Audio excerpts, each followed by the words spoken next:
with them in the future in order to improve their irrigation use efficiency, or how to utilize the new technologies in irrigation management. So let me start by sharing my screen. And so we could go from there. So Amanda, do you see my screen? It's still loading. Yeah, I can see it now. Oh, great. And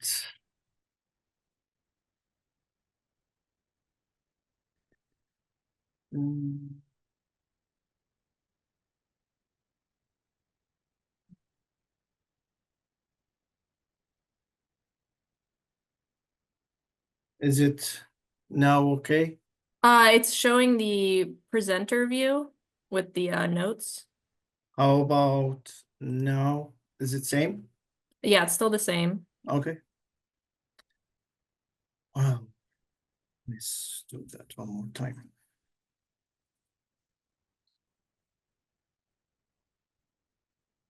How about now, please? Yeah, it looks perfect. Perfect, great. And please, I want to mention this one before starting. If you have any question, please feel free to interrupt me if that is okay. If that's okay, Amanda, I'm happy to do that. So we could engage in discussion or ask questions or whatever, like make things work perfectly for them. Yeah, definitely. Great. Feel free if anyone unmutes or just type your question in the chat. We can get that answered. So thank you.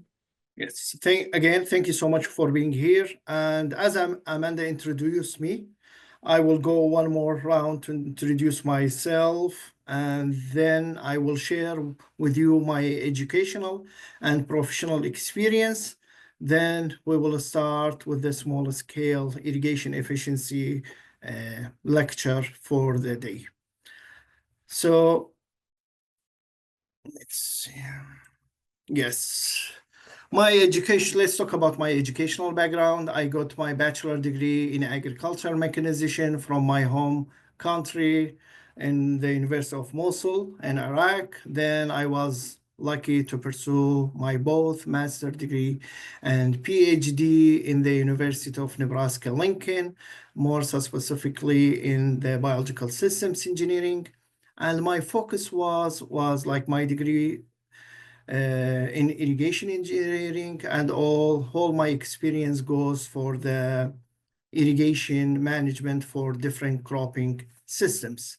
So I started as an ag engineer back home. I worked with the surface drip irrigation to improve irrigation use efficiency, also to increase the yield production per the unit of applied water. And I worked extensively with the growers, helping them and supervising installing those systems for different crops back home. Then I was lucky to get a scholarship to start in the United States to pursue my degree in mechanized systems management. However, before that, I started in Texas A&M as an academic training. I was there to take some training courses related to irrigation management. After that, I started as a master's student, as I mentioned, in the University of Nebraska-Lincoln. After I graduated, I worked as a research technologist in the same department, and of course, focusing on irrigation engineering and irrigation management. Then I started my PhD doing the same focus on irrigation management for different cropping systems across Nebraska. And after I graduated, I worked as a postdoc. Half part of that, it was in the biological systems engineering in my previous department. Then I joined Water for Food Global Institute. This institute focused on water management issues internationally and nationally, and that was just before joining U of A, which I started recently last June. So it's been almost 8 months I am in this position. As Amanda mentioned, I am based in Yuma Ag Center. So briefly, I will go with the projects that I worked. So it will give you an insight in what type of project we might collaborate. You might ask questions and help you to improve your smaller scale irrigation efficiency and with the crops that I worked. So the biggest project that I worked, I evaluated different irrigation levels and nitrogen management and their different irrigation systems. In fact, I worked with the pivot, I worked with the furrow irrigation and subsurface drip irrigation, and that was when I was in Nebraska. We conducted this one as a part of my PhD project, and this one was like evaluating corn. As you might know, Nebraska is the first crop over there is corn. And as I mentioned, I evaluated different irrigation scheduling and different nitrogen management as well. And the other significant project that I worked with evaluating 3 drought-tolerant maize hybrids versus conventional maize hybrid across 4 locations in Nebraska. And if I evaluated which crop might use less water with high yield, as you can see the map of the state of Nebraska, and the background patterns is for the precipitation. You could see as we go to the west, it's very dry, that represented by the red color. And as we go to the east, is very wet. So the reason for this research was to evaluate the process or to evaluate the performance of the drought-tolerant maize hybrids versus conventional under different climate zones and different soil types. And basically, we found that drought-tolerant maize hybrids could perform superiorly as compared to the conventional maize. And that was not only in dry years, however, it was the same results, high yield, less water usage in the wet years as well. The other big project that I worked to deploy more than 300 watermark sensors in 7 Midwestern states to evaluate the water use of the corn under different climate zone, different soil types, and also to quantify the yield production. Of course, the main focus was to improve irrigation decision making. And what we did, we ordered all the sensors, we built them, calibrated, and deployed to the 7 Midwestern states. Here you can see we work day and night, late time in the night, to make sure we're installing the sensors on the specific time to make sure that we will catch the crop water use from the early stages. And when you see those 3 sensors side by side, so what that means, each sensor has different depth. For example, the first one, it goes under 1 foot depth of the soil profile, the second one, 2 feet, and the third one for the 3 feet. And the reason for this one, we wanted to quantify the soil moisture extraction from different soil profile depth. As corn has a deep root depth, it might reach until 4 feet. However, that would not be the case if you have leafy greens or different crop or different fruit that you are growing or trees. The other project that might give you an interest, I worked with the watermelon. We had 3 different hybrids. We wanted to quantify the water usage for those crop hybrids, for the watermelon hybrids, to find out which hybrid would consume less water and could maintain high yield. And in fact, we found one of these hybrids that we tested required less water, however, had higher yield or comparable yield with the other the two hybrids. And this is one of the reasons that we could tackle this extended heat waves or the high temperature as we have in Arizona.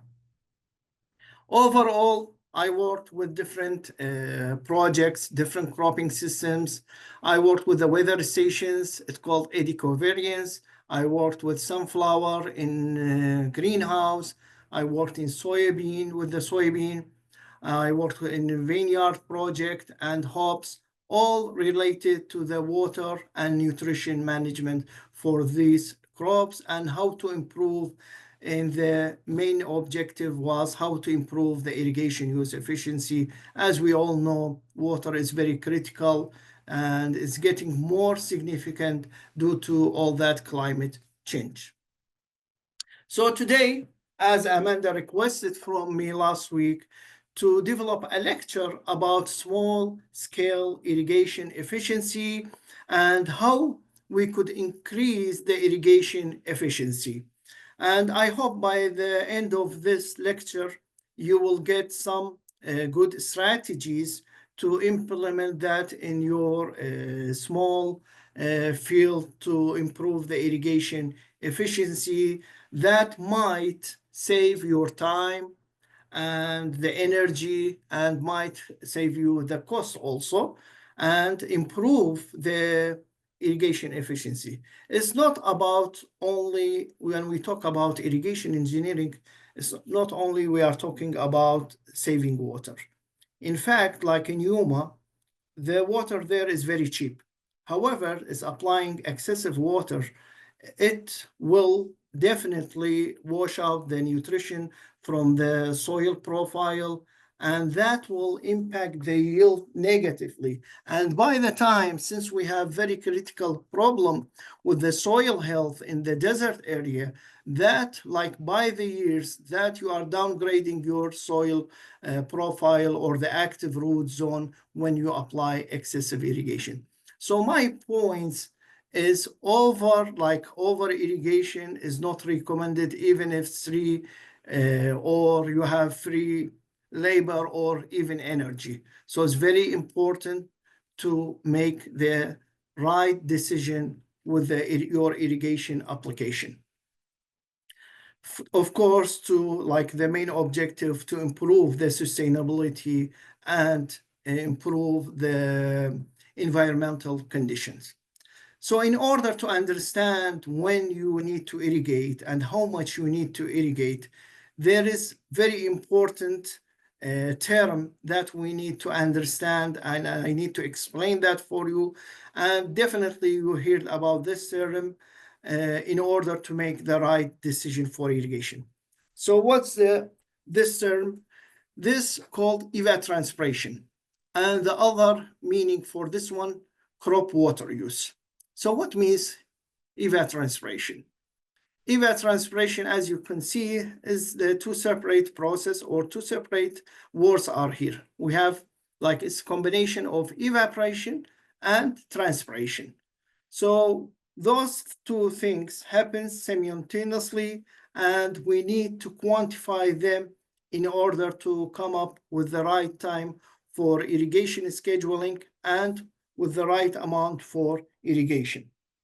So as you know, that evaporations happens from the soil surface by evaporation, and the transpiration occurs from the surface of the crop, I mean the leaves.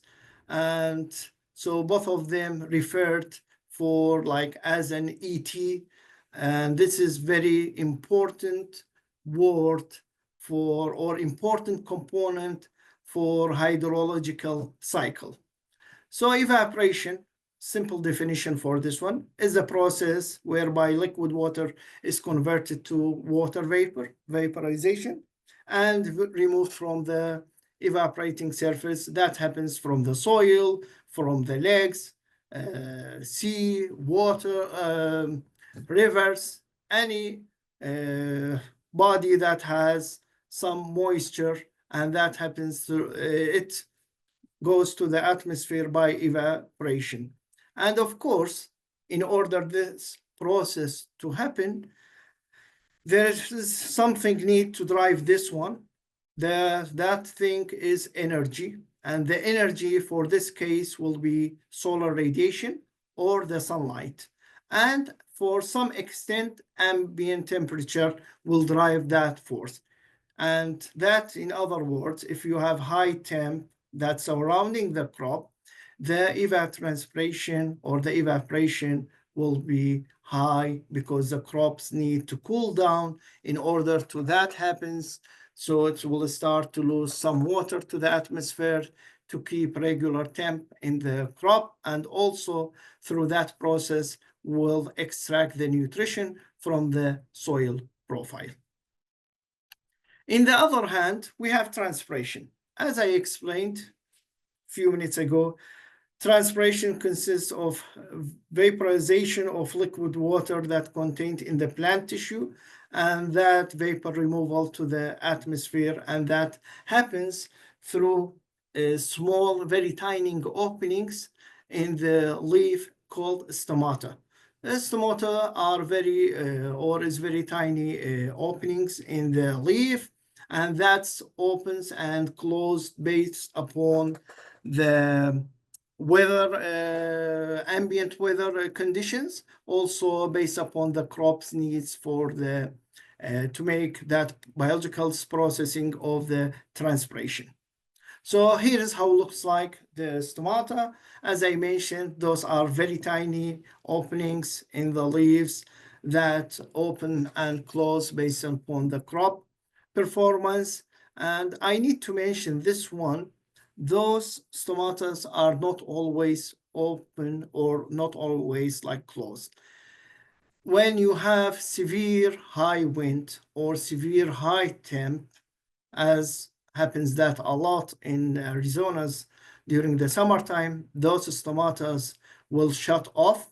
And the reason for this one, to protect the crop from the outside critical conditions. So there was no, even it's very high demand for evaporation, but the crop will shut off that to protect the crop for like from the, as to protect its life from getting like impacted its biological performance or activities.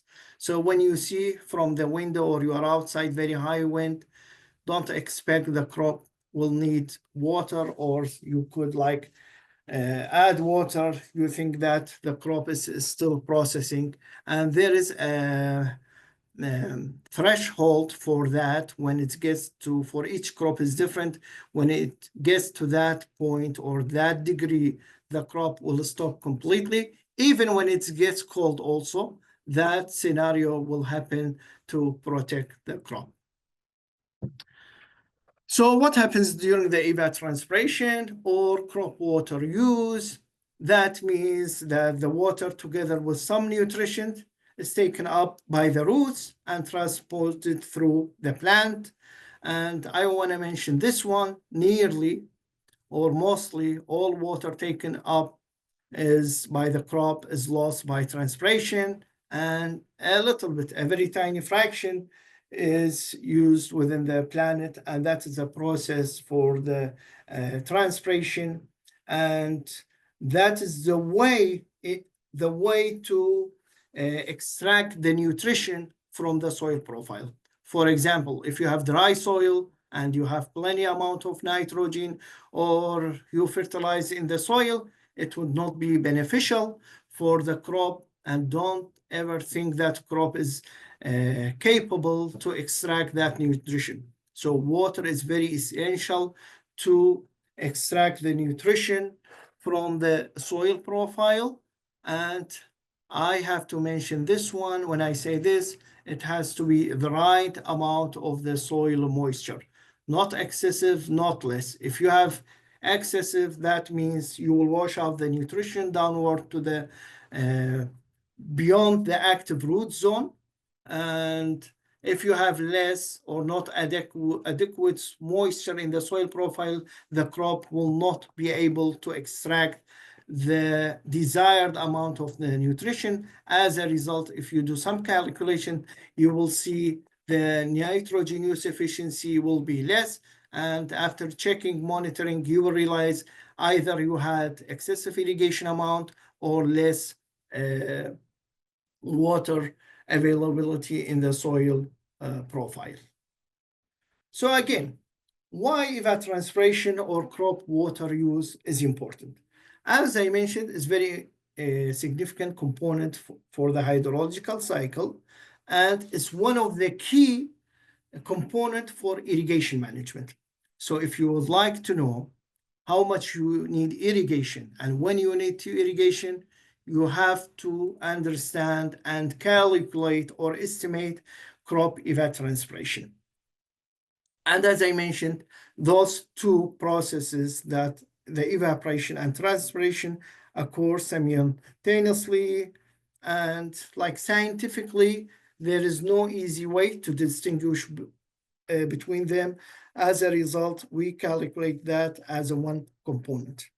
And the ET is very important for irrigation scheduling, also not for only irrigation scheduling, also is important to quantify each crop, how much irrigation required for the given crop. And you, by quantifying this one, you could predict like how much irrigation required for the given crop for the coming years, and doing that for each crop, like doing large scale project, you could quantify how much does, let's say, Arizona requires fresh water for their agriculture water management. So ET is very important, and this is the one component that utilized by the Upper Colorado River Basin, also by the Lower Colorado Basin states. That is the only way it could enable them to understand the water allocation among those states. Any questions so far? Please feel free if you have any questions. So what's a common unit for the ET? It's like very simple for this one. It depends what you are doing. For us, for this, we could use inches or millimeter, and that would be per hour, per day, week, month, or growing period. And that called also like seasonally. And mostly what we do as a scientist, we do that on daily basis, weekly, as well as seasonal crop evapotranspiration, to understand how much irrigation needed by the end of the season for the given crop. So let's talk about what are the factors that would affect the crop water use or the ET. So there are several important or significant weather parameters will impact the ET value. And that impact, when I say whether that would be increasing the ET or reducing the ET. So one of the important factor would be solar radiation. And by this, I mean the sunlight. And the other one would be air temperature. And the next one will be humidity. And the last one would be wind speed. So I would like to ask all of you here, like a short activity. And if you unmute your microphone or speaker about this one, like I would like to ask you very nice activity to understand how the weather parameters will impact the ET. So for scenario one, if we have high solar radiation, like very sunny day with high air temp, however, the humidity normal and the wind speed normal, what do you think? Do you think the ET will increase or decrease? Increase. Increase. Great job. Yes. So like this is the rule of the thumb. If you don't have any sensors on the ground, if you don't have any measurements on the ground, just like you are using your life experience, when you expose something like this, I believe next day, if you irrigate, or the second next, let's say next few days, if you, yeah, go ahead. Yeah, if you irrigate, that will be a good idea based upon those like life or daily experience. So let's talk about scenario 2 here. So if we have normal sunny day, normal air temp, not very cold, not very hot, the humidity is high, and the wind speed is normal. So what do you like? What do you think? Do you think the ET It's will gonna be decrease. Decrease. Why is that? That's correct. The Humidity. humidity. Humidity Humidity. is high. Yes, great job. Very great job.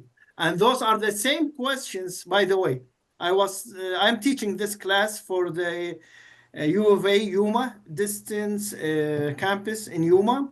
And the same questions I asked from the students. You all are doing great job. Last scenario. If we have like normal sunny day, air temp normal, humidity low, wind speed high. What do you all think? Increase. Increase. Hi. High. I was gonna That- say decrease. Please say why decrease. The wind speed, I feel like that's gonna take, it's gonna keep the moisture from, well, I guess I don't know. It was my initial thought was that the wind speed would affect the lower humidity and everything, not taking so much water. But now that I think about it, it probably So probably what? probably increase. Okay. And what? Who else wanted to? Because I can't see all the screens in front of me. Sorry about that. Who wanted to engage also on this? I would think that the wind speed would Mhm. make that so that you would need to water because that's going to create more evaporation. That's great job. All of you did a great job on this one. Yeah, it will increase. And thanks so much for engaging. Like after when you discuss that, you realize that would increase the ET, and that is because it will make like quick changing from, let's say, moist air to the dry. That is why the demand or the atmospheric demand will be high and the ET will increase. Any questions for this? So Yes, I have a question. please go ahead. Hi. Yeah. Yeah, getting back to that scenario 3, wouldn't Yes. the high wind speed, just like Mhm. you have the sandstorms, would that be based on the same principle, even though the low humidity, high winds? That's a really very critical question, honestly. If that's like covering the sunlight, the scenario might be different, honestly. And by the way, I want to mention this one. It's very like you brought very important question. Like when it's until certain point of the wind speed will increase the ET. After that, the stomata will close. But if it's like associated with the sand like storm, in that case, it might be also increasing, but not at that level as it is like without sand, because there's when you have high wind like with the sand, that will decrease the solar radiation. Still, there will be some increasing, yes, but not as it should be, as it high when it's like the sunlight is up and very sunny day. Does that sounds good to you? Yep. Great. And by the way, I just moved here to Arizona, and when I was in Nebraska, I didn't like have any storms with the sand. So it's always very nice to explore all that here with this like different environment. And I'm so excited about this one to understand this one better. And there is one thing, the objective for us, just this is very general question. Do you think we would like to increase the ET or decrease the ET for the irrigation management? What do you think about this? We want to decrease it, right? So we have Yeah. to use less water. Yeah. Exactly. Good job. Yes. our objective here, how to decrease the ET and also maintain the yield in acceptable range. That's very correct. Yeah, and that is why we need to combine several strategies to decrease the ET without harming the yield. So besides the weather parameters, there are other parameters will affect the ET, and the other one would be crop characteristics. And here, when we say that, like the crop type, we have like a long season. We have seeds for long season. We have seeds short season. If you are suffering with lack, suffering from the water shortages, I would really recommend to use a short season crop, as like it will require by the end of the season less water. However, if you are in the location that you don't care that much about the water and it's available for the entire season, you might go with the long season crop. And also the variety and the maturity class is very important. Like there are different relative maturity dates. We have like for lettuce, we have 45 versus 67. So what that means, does anyone knows about the relative maturity here? It's when the crop becomes harvestable, right? From seed to- Exactly, yes. Very true. When it's like gets ready to harvest, like we could see we have 45 versus 67 days. So what that means that the X variety requires only 45 days. Let's say the other variety requires 67. So that will be your responsibility to understand where you're at and what are you growing and what does the situation look like.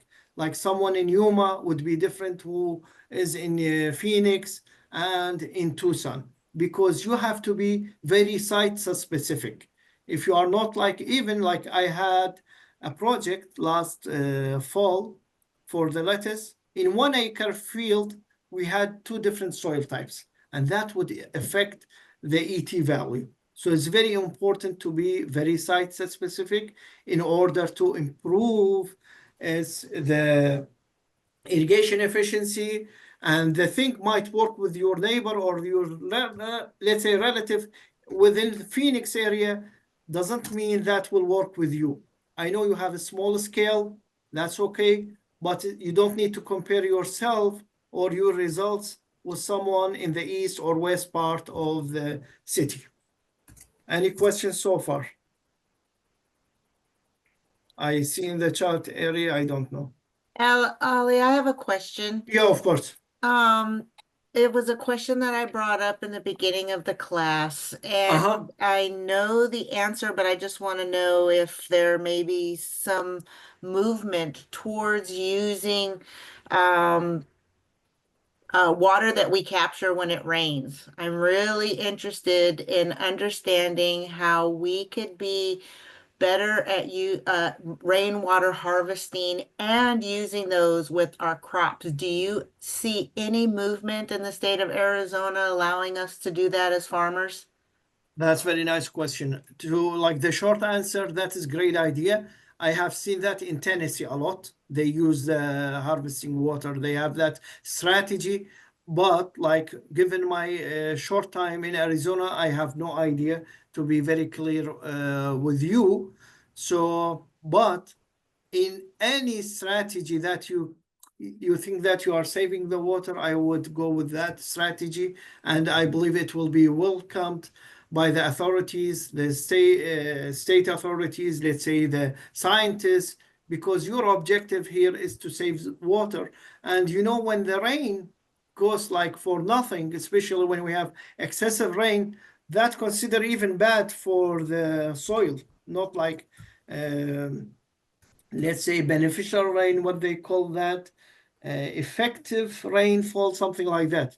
So I believe if you does that, like store the water in tank and use that during when you grow, I believe that's a great strategy.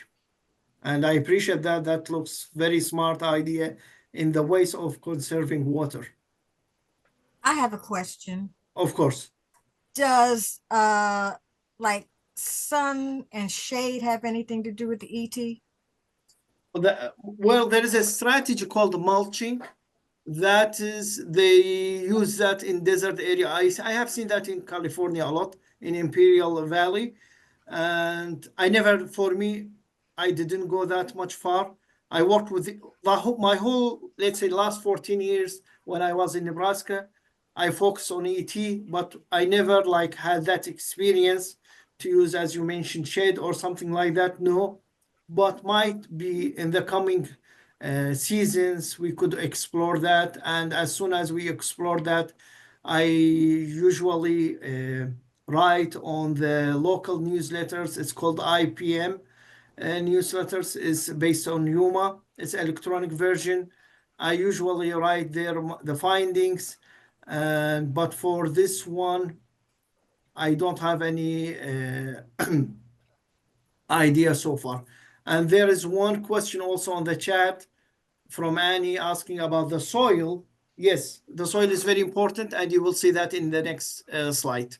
Any other questions? There is here watershed management. Yeah, I believe someone also answered your question for the watershed management. Okay. Any more questions? So when you mentioned, you asked about watershed or shed to like covering the soil to decrease ET. Is that was your question? Are you asking me my question? Yeah. Actually, I was talking, but you had mentioned earlier about, you Mm. know, the different areas specific as far as climate, like microclimates, like in Mhm. Yuma as opposed to Phoenix. Yeah. Mhm. So I was just taking it a little deeper and I'm saying, well, suppose you have a plot of land or a lot that's is partially shaded naturally. Okay. Maybe it's blocked by a building or something, as opposed to a piece of land that has full sunlight. Would Okay. that in fact affect the ET? Yes, it will impact and significantly. Okay. Very smart thinking. Yeah, if you have like let's say, if you have like trees around your field or smaller scale or building, as you mentioned, is blocking the sunlight, the ET will be significantly less than the field that you have the same crop, but exposed like to the fully sunlight. Yeah, it will be there higher and lesser in the shade area. Yes, that's very true. Great engagement. Thank you. Any other questions? Okay, so let's move to the next slide. The other factors will impact the ET, tillage, agronomic practices. So tillage versus no-till. I know this doesn't work for the leafy greens. However, if you have a raw field crop, that would be very important. Tillage or no-till, that will improve or decrease the ET. So let me ask you this question. In which practice do you think the ET will be less? No-till or till? No-till. Good job. How do you know that? Life experience, or did you like grow something with the no-till? Life experience and reading. Great. Yes, that's very true. And no-till is very recommended. In fact, to conserve the soil and nutrition beside the moisture. And if you adopt no-till, will decrease the ET in some conditions significantly. The other factor will impact the ET, soil type. Soil type, when we have, like in Yuma, we have a sandy, and we have a clay soil. So for the sandy, you need to irrigate more frequently with less water. However, for the sandy, you might need to irrigate once a week or every 10 days with probably a fixed amount. And that is another factor will impact the ET. So overall, you need to understand your crop, you need to understand the soil type you have, and you need to understand some basic things about the ET to come up with the right decision. And getting back to the ET is going to be impacted by till or no till. My advisor, when we were in Nebraska, he conducted a research to compare 3 years of corn under no till practice and versus till practice. And what we found by the end of the 3 years for the seasonal ET, as our colleague mentioned, the ET was less under the no-till, and it was higher under the disc till. And the recommendation of this study was to adapt no-till practices if you are located in the water shortage areas in order to conserve water. However, I have to mention this one. I know everyone here is caring about the yield. There was no significant differences between the yield, but when you consider, like for 3 years, how many irrigation times that crop requires, how much fuel, how much is the labor, and by the end, like when you have no till, that means you will save on the labor, you will save on the fuel, you will save on your time, and still, yes, no differences with the yield, but you could save from the other aspect in terms like to increase the profit for your crop. Any questions? Yes, I have one. Go ahead, please. Okay. I think we talked about this before. Mhm. If your soil is impacted, here in Arizona, it gets mighty hard. Mhm. So initially to start is tilling okay. And then from that point on, you amend the soil and then the no-till. That's a nice question. Honestly, in this case, we need to get the right answer. I don't want to give you a wrong answer for this one. I believe if we get like the soil scientists to answer us, I believe that would be great, because the compacted soil, it will harm your yield by the end of the season, and that is one issue by itself. To be honest, I have no like clear answer for this one. It's always like, my entire focus on irrigation management scheduling, but with the soil, I have the knowledge, but not to that deep extent. And especially Arizona has many, I would say,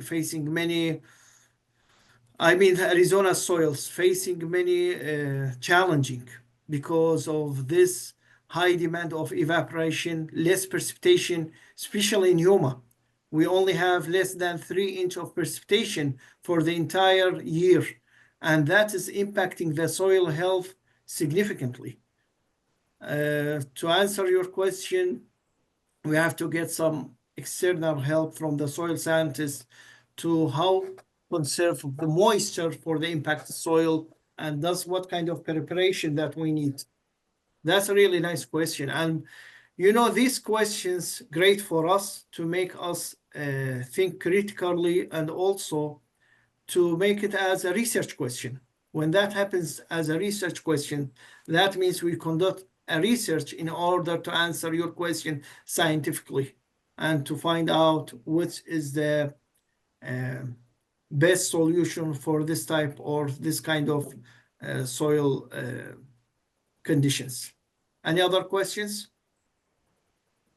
I have a question from, I have not purchased land yet, and I'm looking for land that will have a well on it, of course. And every time I try to talk to landowners who have a well and ask them how much their water usage is, nobody can ever seem to answer that question.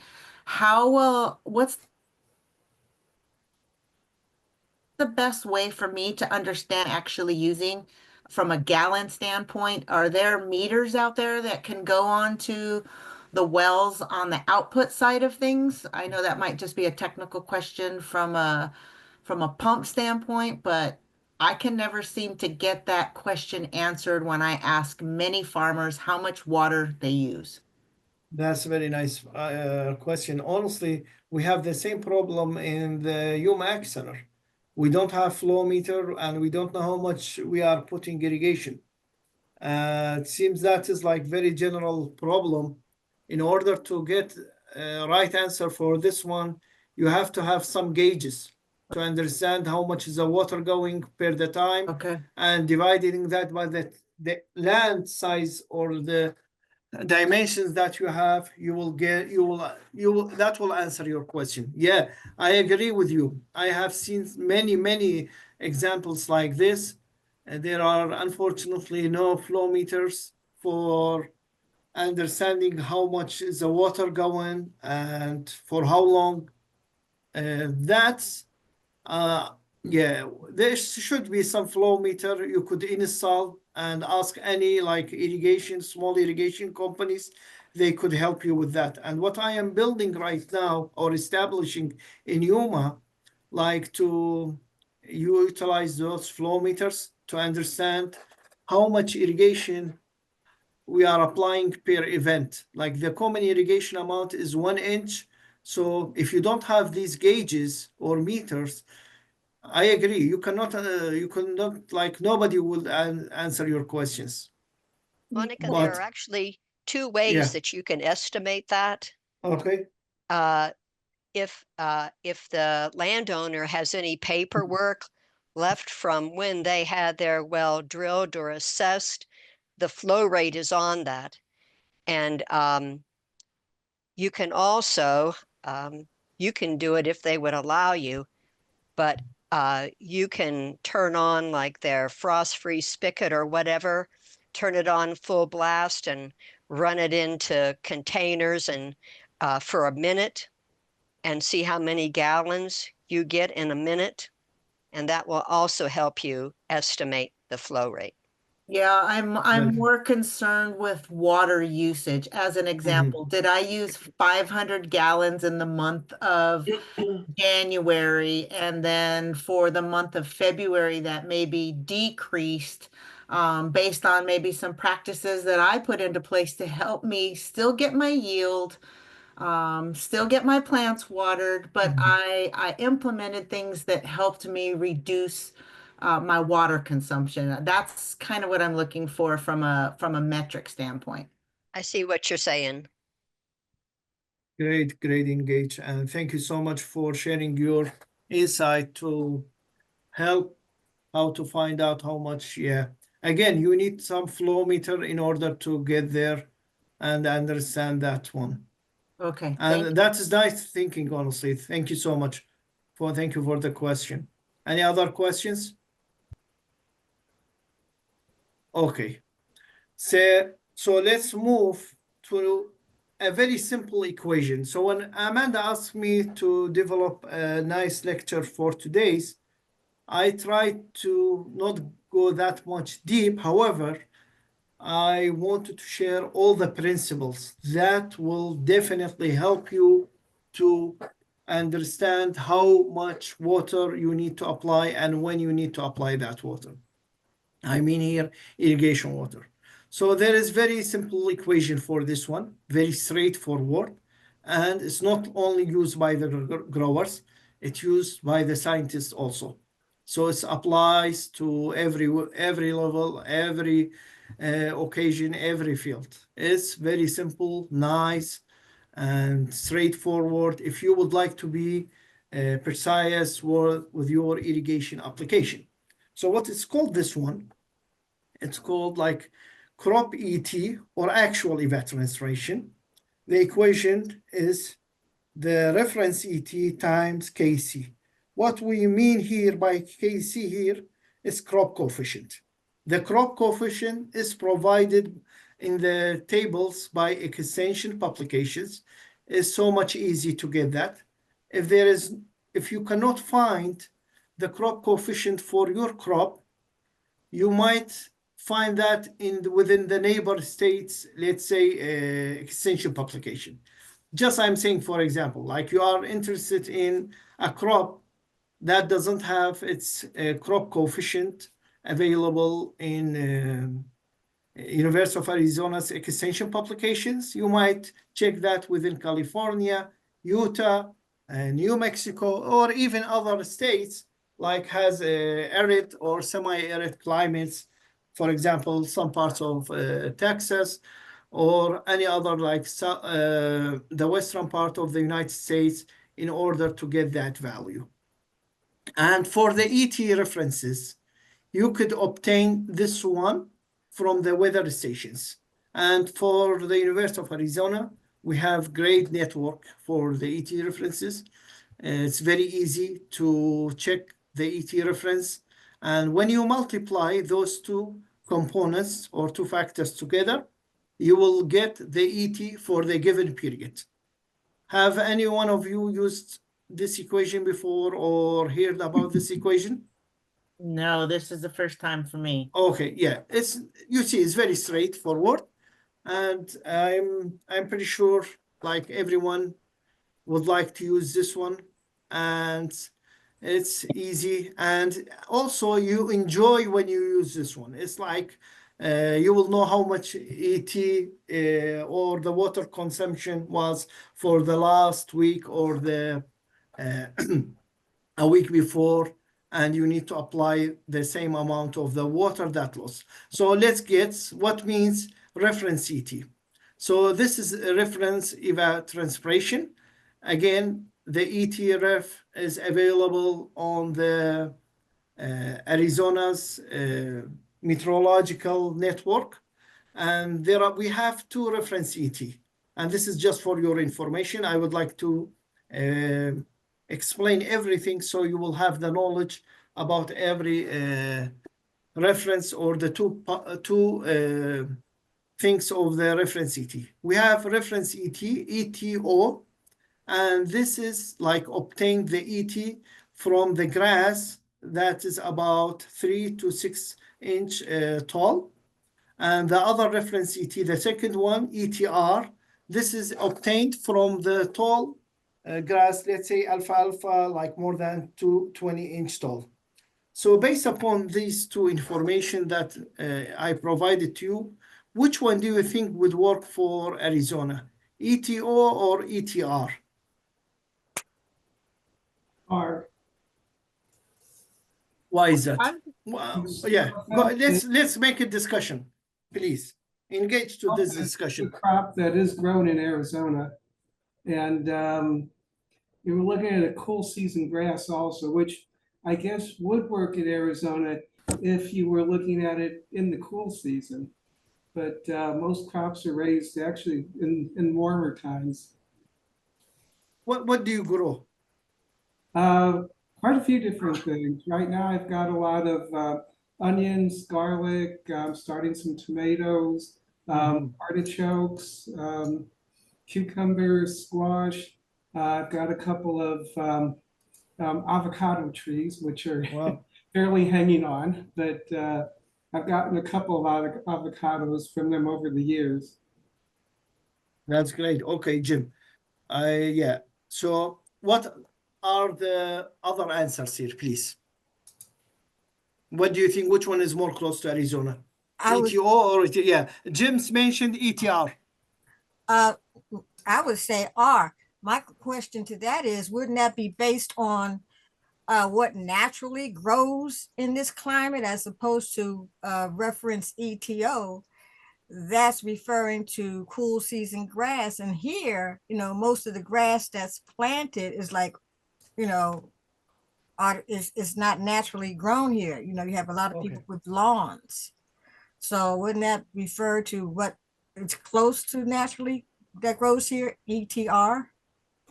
Well, that's I like this. You guys focusing every single thing in the wording. I like that. But let's eliminate cool season, please. That one. Sorry about that. It's not mistake. So let me explain. Sorry for interrupting. I personally think I personally think it's O, and let me just tell you why. You guys can Yes, all go laugh ahead. with me. Okay, yeah. When I look out across the Oh, desert you're floor, I don't cutting. see anything. Okay, Your sorry. voice, When I look yeah. out, when I look out across the desert, I don't see anything that's growing naturally at 20 inches tall. Okay, let me. That's why Yeah. I personally think it would fall in the O category, and I could be totally wrong, and I'm okay with that. Okay, What about cactus and tumbleweed? okay. I wanna no. Doesn't classify as a grass to me, the cactus, but the tumbleweed definitely would. I would agree with you there. Well, I like all the answers, and all of you provided like reasonable, logical answers, and you all are very close to convince me. But let me explain how they calculate ET. So how they do reference ET. So what they do, they will have very small area. It's not like about, let's say, 10 foot by 10 foot, something like that. And they put the weather station in the middle. They purposely apply the water adequately, like whenever the crops, the grass or the alfalfa needs the water, they will apply that. So don't think they are doing that from random areas. So they have very specific place with installed weather station.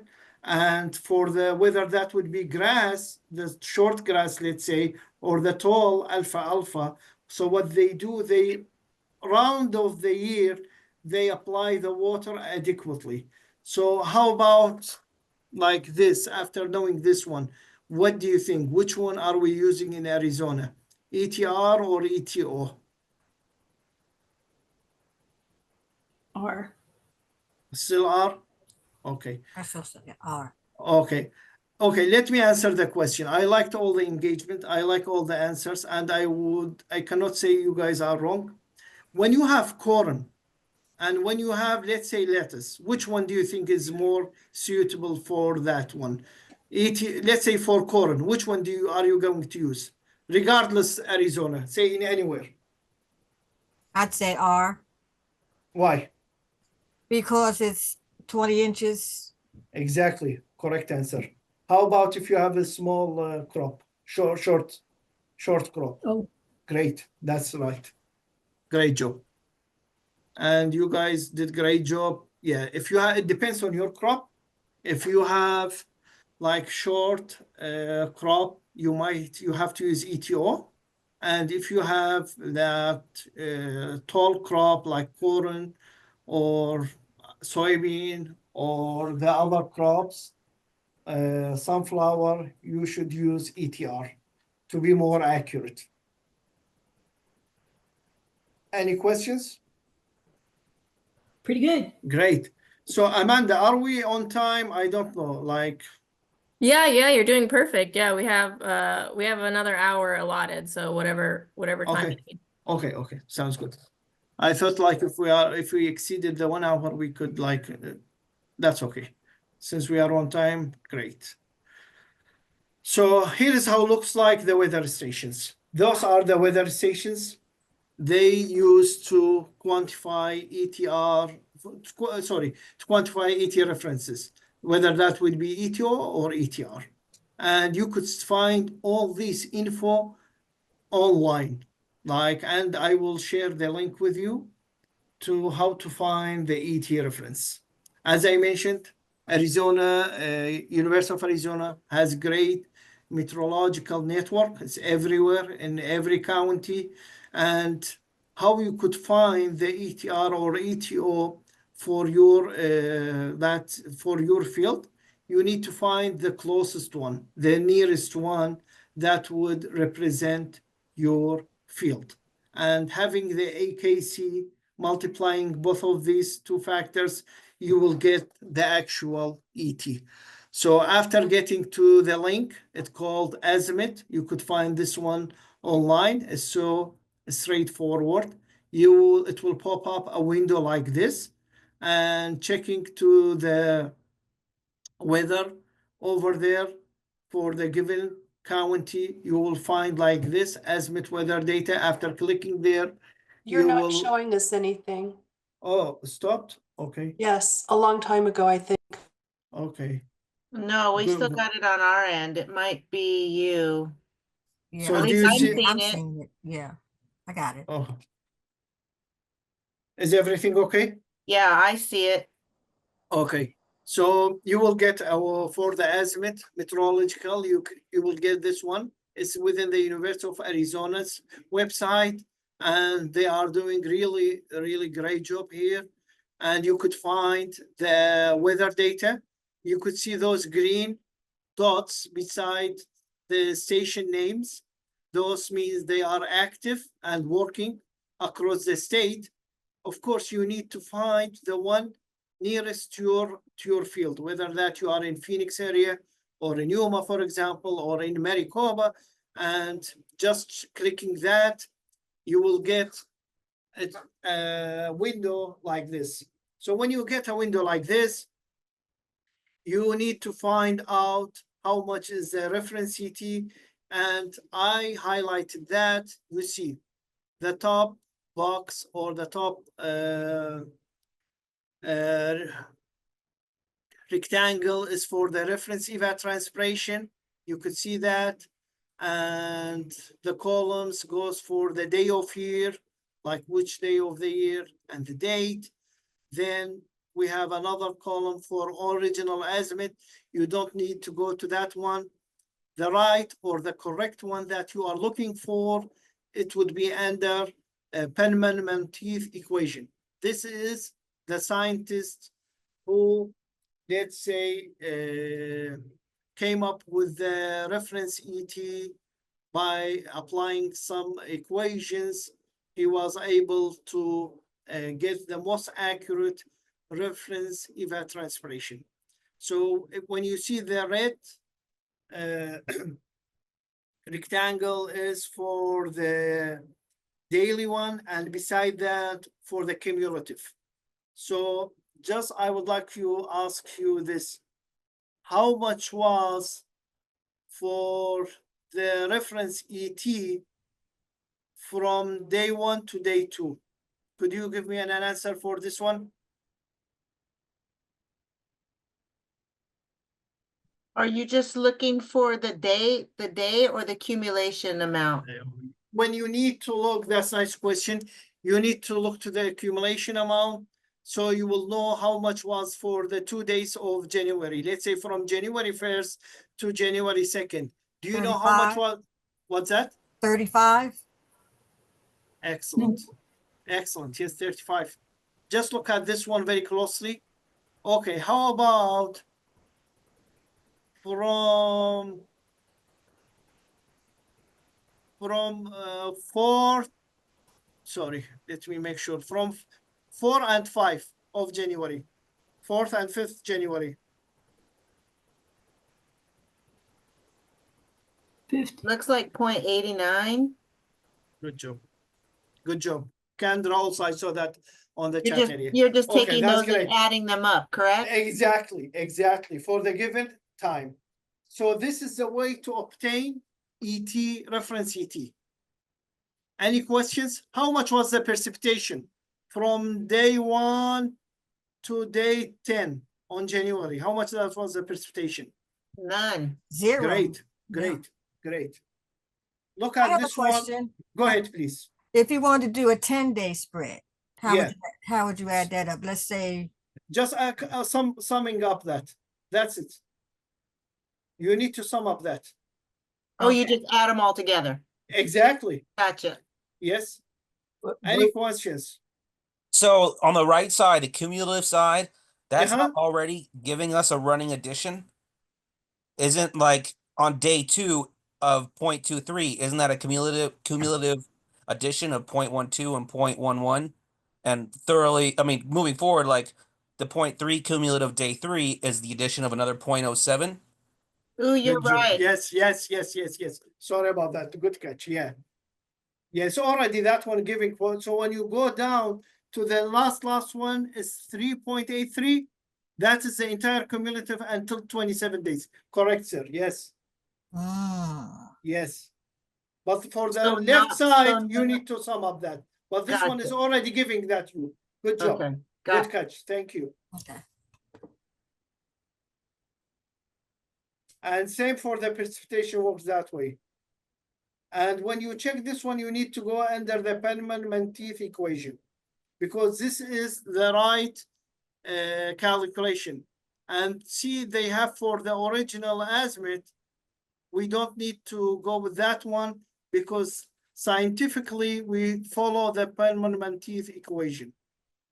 Probably the left side, they tried to apply their equation over that and comparing that with the Penman-Menteith.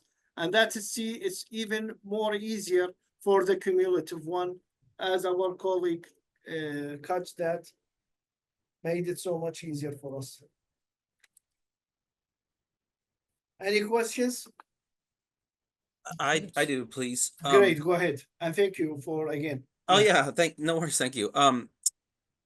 I noticed that doesn't seem to be a way to like calculate in bare soil for as far as your ET. How are we calculating say like it's a new bed, you know, or just replanting, so it's going to be almost no mature plants there. So that will be only evaporation on that case, if it's bare soil. And in order to come up with that one, I don't think so there is like an online option for that. However, the option to calculate the only evaporation, it would be installing sensor, and we are getting there. If you are interested to know how much was the evaporation without any cover crop or cropping system on the soil. So why are you interested to know that? Well, I grow over at Spaces of Opportunity, and they do flood irrigation. Okay. And so we have, like, just by nature, a whole bunch of bare soil that we can't really mulch. Okay. You know, and so I'm just trying to get an idea for that. Well, that's then, you know, engaging with you all is great, honestly. It's opening our minds to many questions. Well, from my point of view, from my experience, it might another scientist have different point of view than I am. But from my experience, you might need to install sensor, and I will you will get the answer for this one. So since you are asked this question, I want to mention this.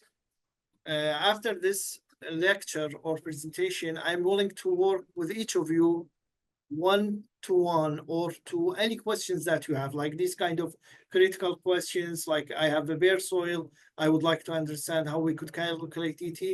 I will be more than happy.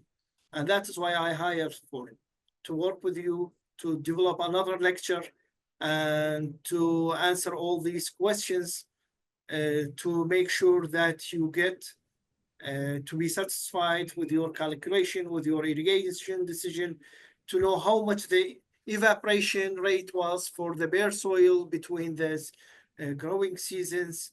Yes, I am available for that. Feel free to reach to me or Amanda or anyone in the Maricopa County Extension Office, and we could develop another class but that will be based upon your questions, so I could answer the questions more specifically, and we could go more deeper to make sure that it's like you are happy and easy from your end to digest, and also to apply that on your daily basis to improve the irrigation efficiency.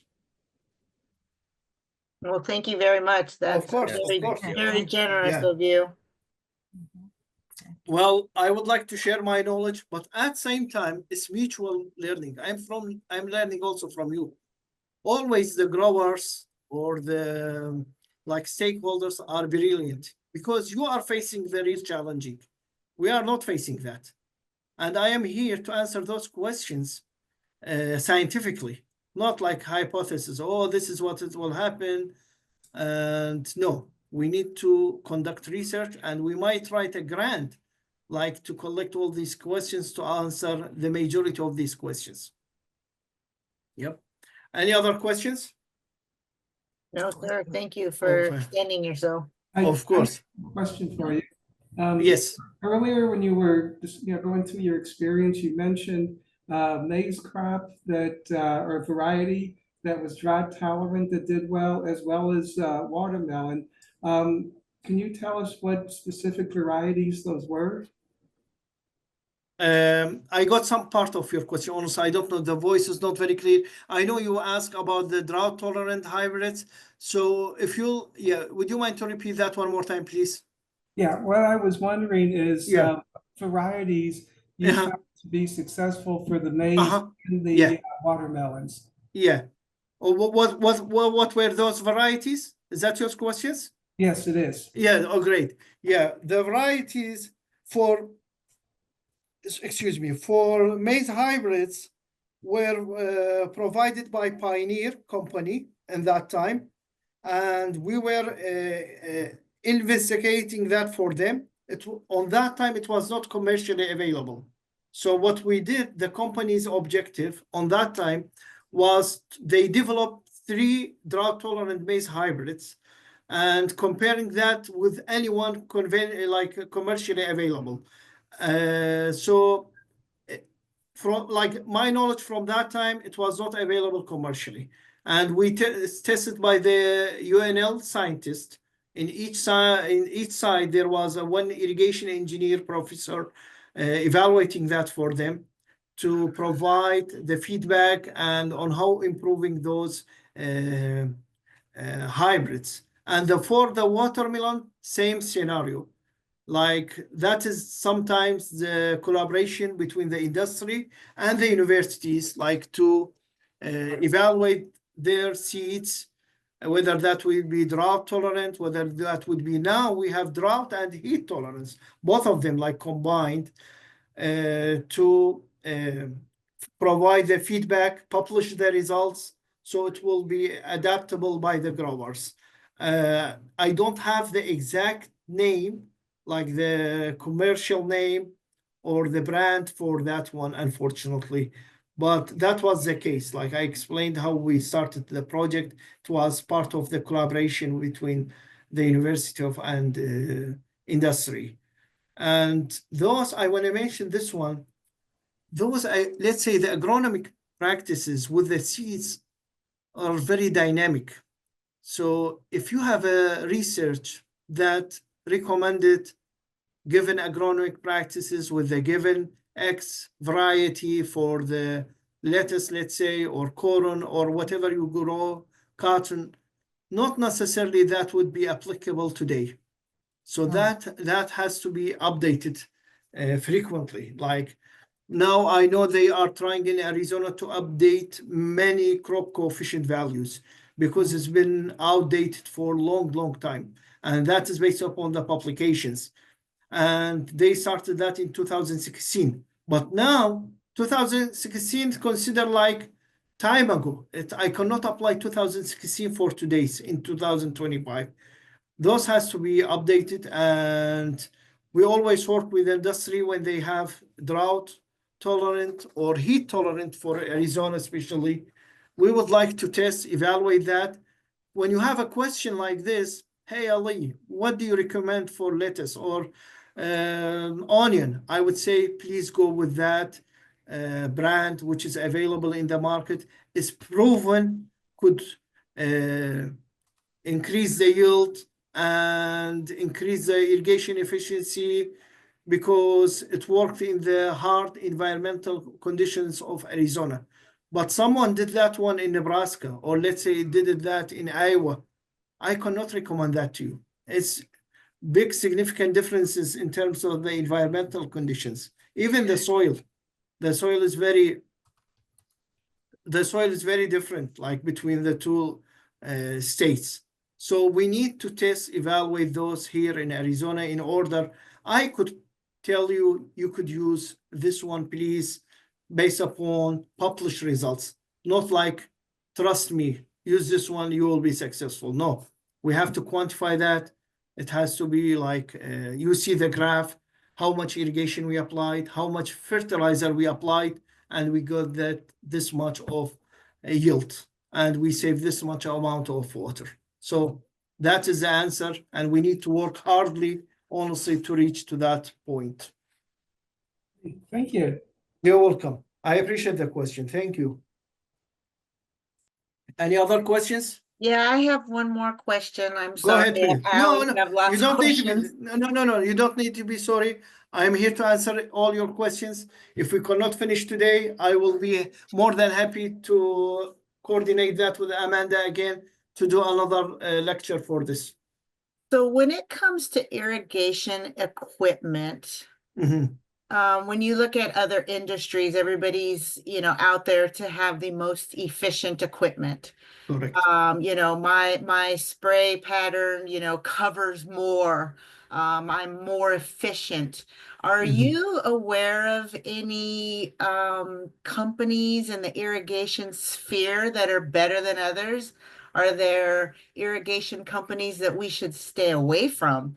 That's just not a bad investment for our dollar when it comes to investing in a lot of irrigation equipment.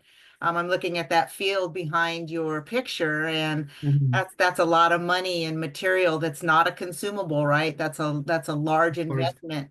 And so I'm sure there's some manufacturers out there that are better than others. Can you speak to that at all? Very nice question. Unfortunately, no, but this is in fact very critical question. It's very similar to Jim's question he just asked. He asked about the hybrids that we could recommend, and you are asking about the irrigation system that I could recommend, like it's more efficient, that's worth to spend each single dollar there. And I totally agree with you, but unfortunately I have no answer for this one. This one we have to evaluate, test them in the ag centers, extension facilities to come up with the right, correct answer. But to give you, as of today, the correct answer, I have no answer for this one. Like when I was in Nebraska, we were doing this kind of evaluation for the irrigation system. But here, I don't see that so far, but that is good questions to implement this kind of research or evaluation to protect or save your money, to not, as you mentioned, throw your money for something doesn't work. But I always recommend to go with the, let's say, well-known companies, like theoretically, not like with a company that doesn't have that reputation. Right. That is the only answer I could give you. But to give you comparing that, to say this company is better than that one, I have no answer for this. That needs a lot of also investment by the university to compare all these. But it should be some way to come up. Please go with this irrigation system. It will be more efficient. Yeah, kind of like approved vendors, right? Exactly. I understand that. Yes, I Yeah. agree with it. It's your right to understand where you are putting your money. Like if someone asks me what kind of vehicle I would like, I might go and say, go with the Chevy trucks. They are proven working with good AC in the desert. Yeah, because we've proven that it's working greatly when you are in the desert. And yeah, I agree with you. You need to understand the good nozzle, the sphere that covers the irrigation efficiently without losing through droplets or any other kind of, unless if someone like very well known about those specification, just reading their specification of the company's product, I would say go with that or this one. But again, you are more than welcome to reach out. Like when you get to a question, please feel, for any of you in this meeting, please feel free to ask me a question. I could make the investigation from my end on that company, on that hybrid, on that sensor technology, or any questions to make your daily decision easier and with the more efficient practical. All right. Thank you. Appreciate Of course, of course. Question. Yes, please. Okay, so when we're talking about irrigation, Mhm. and my understanding is there's several types, just like I see in the background, you have like the Correct.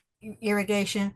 Now, out here in Arizona, I don't know about Nebraska, but out here, and it was in the indigenous people came up with a method called using Oyas, which instead of over watering from above, they would water from the roof. They would bury a clay pot and use that as a form of irrigation with, I guess the premise is the water is directly taken up by the root, thereby making it more efficient.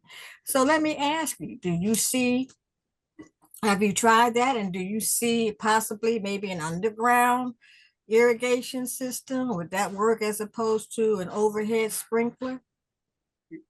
By this, are you meaning subsurface drip irrigation? Yes. Yes, I work with the subsurface drip irrigation in my project, and I'm working that in Yuma also, subsurface drip irrigation. But the one I worked in Nebraska, it was about 40 inches down in the soil profile. However, the one we have in Yuma Ag Center is about 4 or 5 inches down and under the soil surface. And the reason there it's very cold in the winter, and that one is permanent. The one we have at Yuma is disposable. We install that one for the for the given season. It's one season use, honestly. Like for the lettuce that I use, they install that one on late October until mid-March. Then they took that out and they disposed that. It's one season. And in terms of the efficiency, let me mention this. The most efficient irrigation system is subsurface drip irrigation. It reaches about 90%. So if you are applying 1 inch, 90% of that 1 inch irrigation will be utilized by the crop. And the second efficient irrigation system is surface drip irrigation. Same, but that one is subsurface. As you mentioned, it provides the water from the root, like close to the root system, and the surface, like just applying that within the soil surface. And the least efficient irrigation system is furrow irrigation. It's about 50%. So what that means, if you apply 1 inch irrigation, half of that irrigation, half of that inch will go for the crop utilization, and the other half, it goes with the runoff, or it's highly variable rate irrigation. It goes with the deep percolation, and it might also reduce the nutrition uptake. I know they do great job sometimes with the flood irrigation, but that is the scientific explanation or scientific interpretation for the efficiencies for the irrigation systems. And I have that one on my slides also. Does that answer your question? Thank you. Yes. Great. And I see Padmaja. Yeah. Hello, sir. Yeah.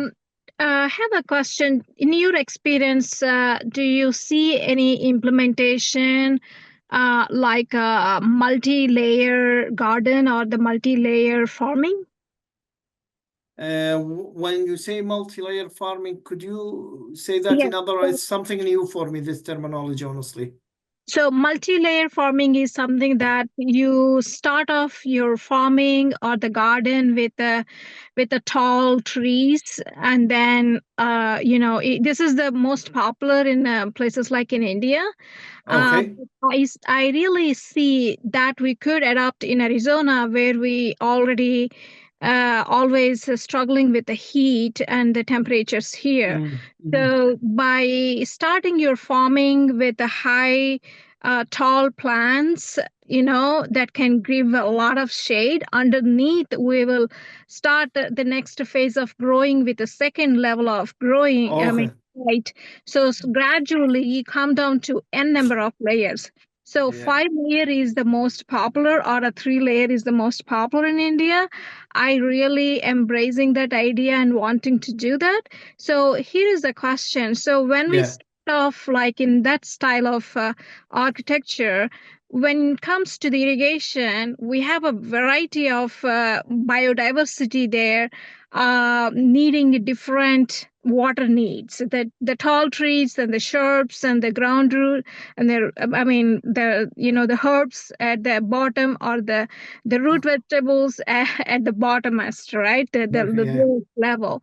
So everything has its own different needs. I'm just wondering, how does the irrigation would work? Yes, If we've got to implement in Arizona climatic conditions. yeah, that's very interesting, honestly. And I like, as I see Kendra also saying, love that multi-layer concept. We might mention this one, double cropping systems, but like not in this different, let's say, crop water requirements, because I believe that will all happens within the same time, simultaneously, to apply the irrigation, and that will increase the competition among the crops over there. And but in overall, looks like very brilliant idea for the cropping system. Like if you have a tall crop that could preserve or let's say protect the short crops from the heat, also from the high demand of the evaporation. I believe it will consider also, from the other hand, good strategy to reduce evapotranspiration. But to understand how much is the irrigation water management, I think it has to be quantified by some sort of irrigation sensors in order to understand like how much water required, and compare that with control for each crop that, for example, you have, to know if there is like excessive irrigation requirement or same, like within the acceptable range, to manage these kind of farms or strategies. But overall, I would say it would be great for the arid regions like Arizona, and I believe India also consider. I had many friends from India. I know it's very hot during the summer, since it's But it is the tropical. It's hot, Yeah, but still yeah. it's tropical. There is a lot of humidity. Humidity, yeah. which So we that's lack. that's saving the water for you, because as we made those scenarios, when it's humidity, there will be less demand for the evaporation. If that is the case, probably it might work for Arizona or not. And I hope you could do some sort of that to see the results from you, and probably it works or not, and could be adapted by the other growers here, or the small scale growers. Would really love to do this. I've been studying a lot and reached a lot of farmers in India. If anybody would wanted to accompany me, I have my lot. I have 5 acres in Queen Creek. I just did all the staking to mark how I can, because I needed 15 feet wide beds to compensate that at least 4 layers in the same area. So, but when it comes to the irrigation, I got lost. Like, okay, I know what are those 5 varieties that I can grow in Arizona, but the water needs is what I was thrown off. Yeah, I understand that. Yeah. Well, always it's nice to bring new strategies to adapt, and it's always nice to see how it works. It might work, it might not, but it's still worth to try, especially when we have very, like, I would say those high tall crops will be good strategy to protect the other crops, let's say the other crops that you are growing. Yeah, that's my thinking about it, honestly. I am also thinking in my mind that maybe we can phase the whole growing in different seasons. Let's start from the tallest one in this season, when their roots are very much established under the ground. Maybe they may not need a lot of water for the second phase, where I will be starting the second tier. Yeah. I don't know. That is. I agree with that view. So in that case, you will have different irrigation requirements, and based upon the crop root development. And by the time, as you mentioned, that reached to the point, it would be more resistant for, let's say, drier conditions than the other crop that you just planted or at in early stages, and you could apply less water, just let's say to deliver the required amount for the second crop, and for the other irrigation, you might apply more water to cover the two crops simultaneously, and so on and so forth on that way until the end of the season.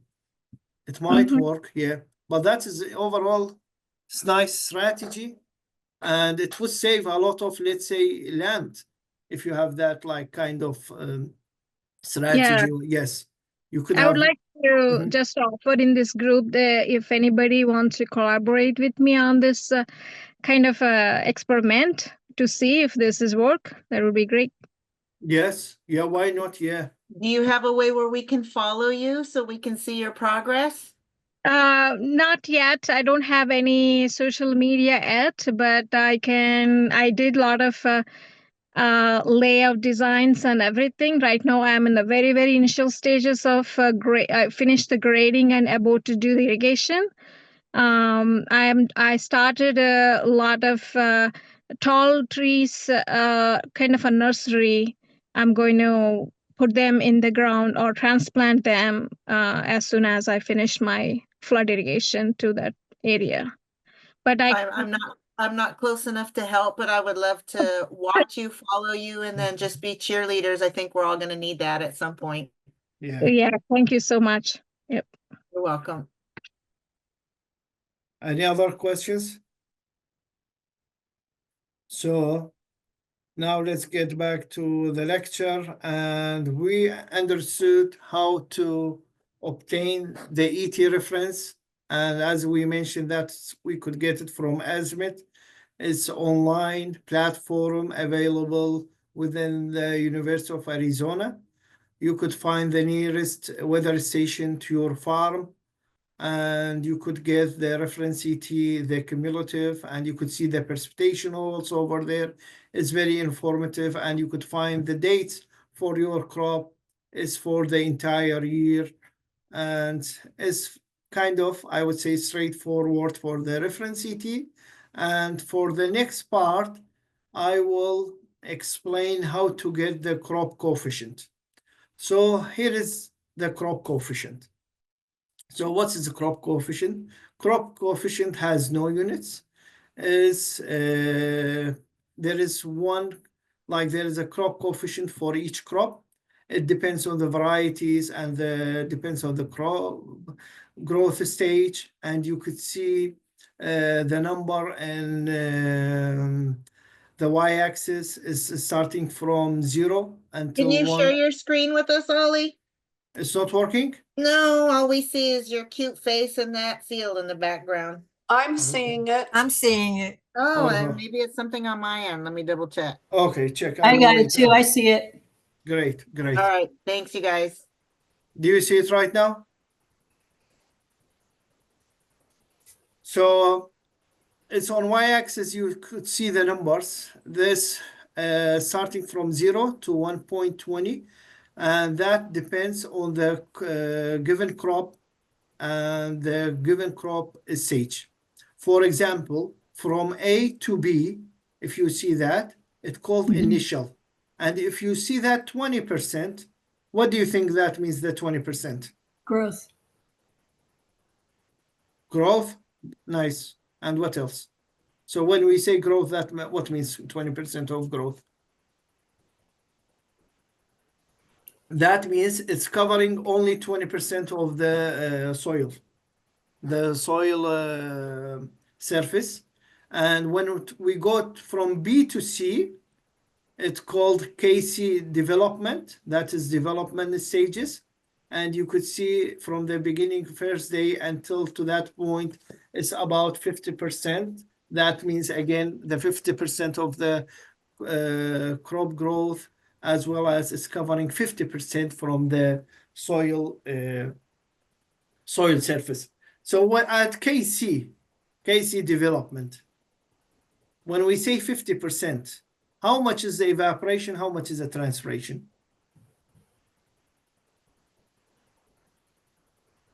Let's say you get 1 inch evapotranspiration for 1 day. And I will ask you, how much was for the portion of evaporation and how much was the transpiration? Would it not be half of each? Exactly. Very good. It would be half for each. How about when we are at KC end, late season? How much is the evapotranspiration? Or so much, sorry, how much is the evaporation versus transpiration?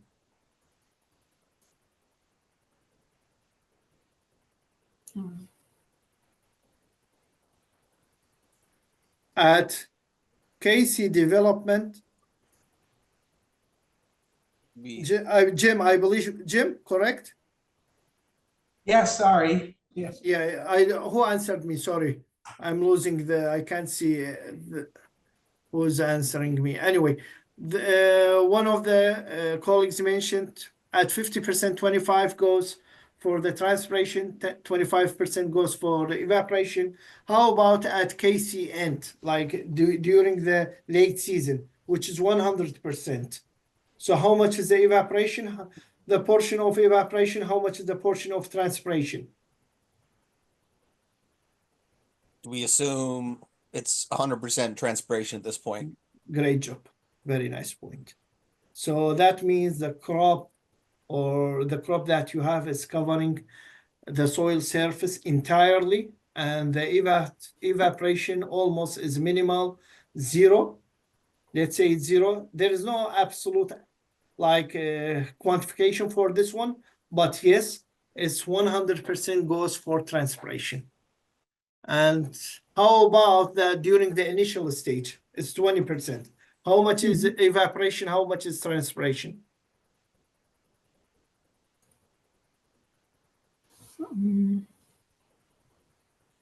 80-20. So how much for, who is 80% here? Initial?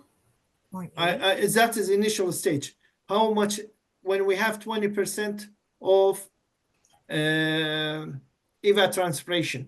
So how much here, sorry, when we have evapotranspiration for the initial stage, which is 20%.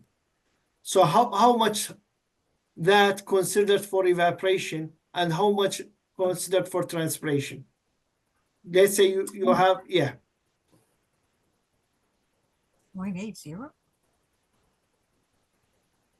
That means 80% will be evaporation and 20% is transpiration. Is that clear for everyone? Yes. One more time? No, explain it again one more time, please. Okay. So like I'm a 6-year-old, and then I'll get it. No worries at all. No, it's okay, very okay. So when we have 50%, of covering the crop, let's don't look to the graph. Let's say the crop is covering 50% of your soil surface.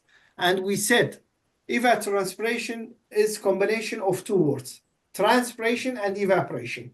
And they say both of 2 components happens at the same time. When the crop is covering 50% of the soil surface. So how much of that 50%, let's say of the 50% goes for evaporation and the other part goes for transpiration? How much is that? 90. No, don't look at the graph. 90. Half and half. Because it's only covering half of the soil surface. The other soil surface is only evaporating. And the rest transpirating. Is that clear for you guys? Yeah, that makes more sense when you explain it that way without looking at the graph. Yeah, don't look at Right. the graph. It's confusing you. Very Because I confusing. know you are relating that to the y-axis and making like you think to Right. get the answer from there. Right. If you have 100%, 100% of the crop is covering the soil profile, soil surface, 100%. And you have 1 inch, you quantified 1 inch evapotranspiration. Is that is 1 inch for evaporation and transpiration, or only one goes for transpiration? Evaporation. Why? Because it's covering the soil surface 100%. So there is no way for evaporation to occur. Right. Is that is okay? Oh, I think I'm getting it. Great. Another questions? Sorry about that. I know it's kind of sound confusion here, but you need to understand this one, please. So let's take it this one from the other way.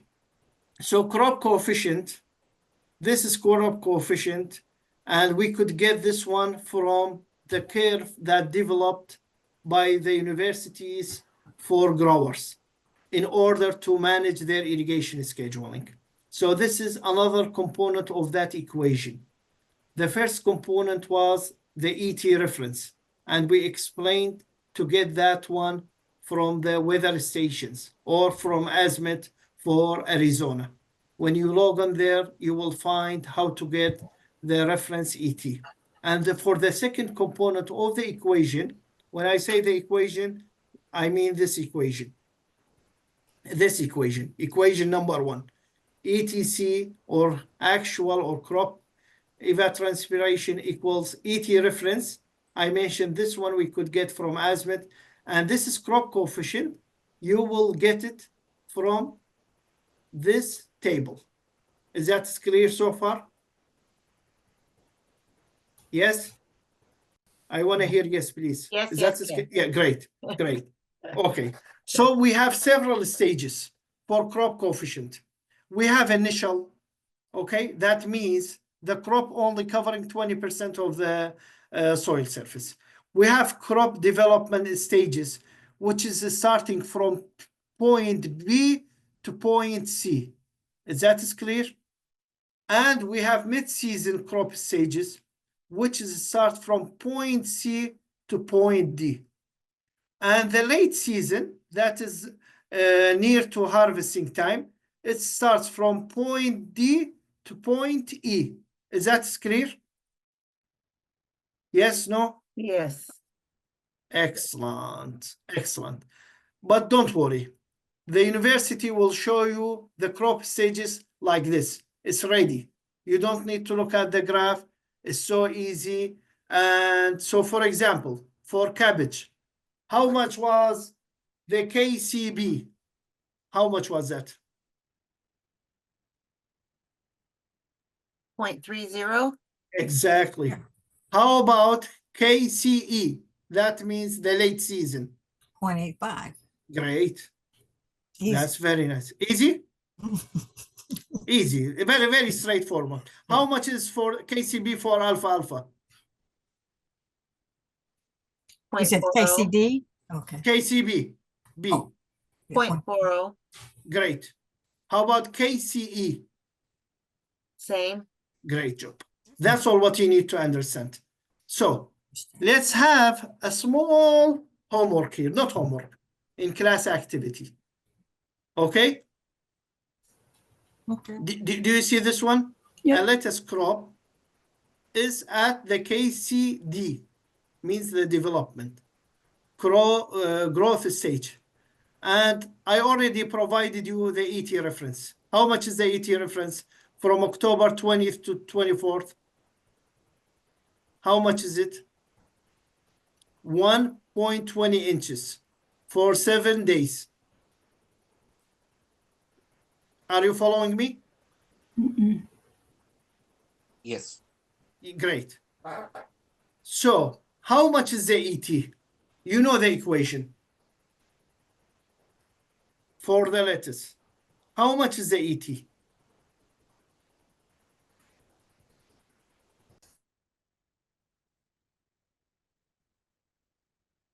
Would it be 0.96? Others? Use this equation.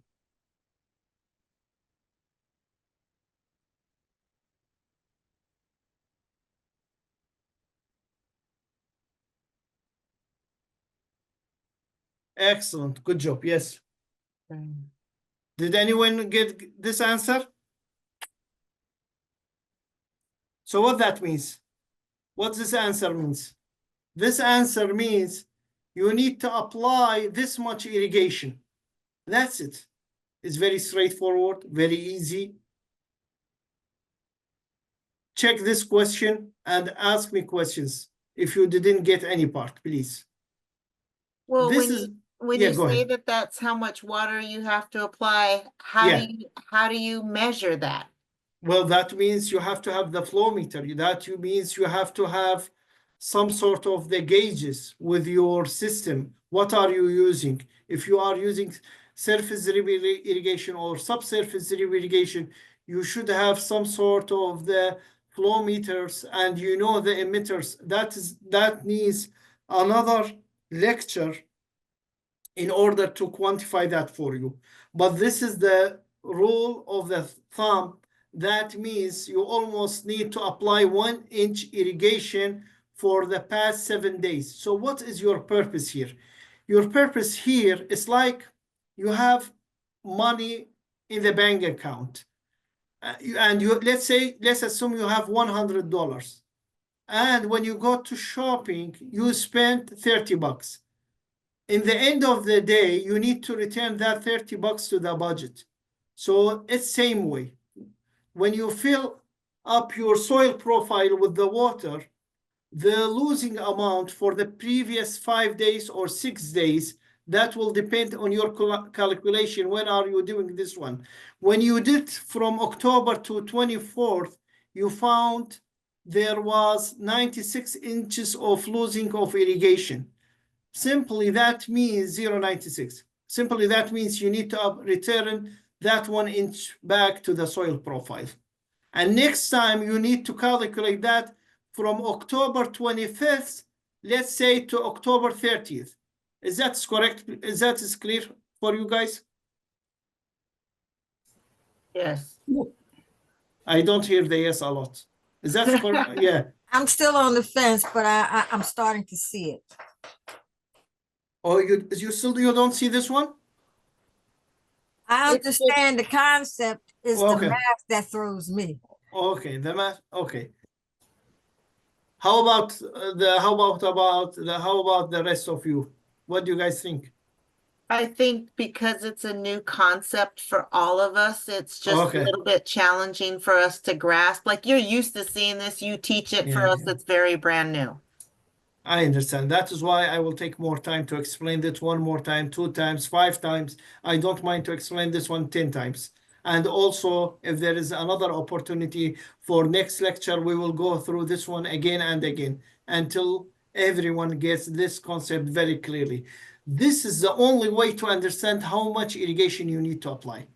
So when you start to like when you put the seeds in the soil or when you plant your soil and you apply the irrigation, you are filling the pores with the irrigation. Let's say you fill that one with 1 inch of water.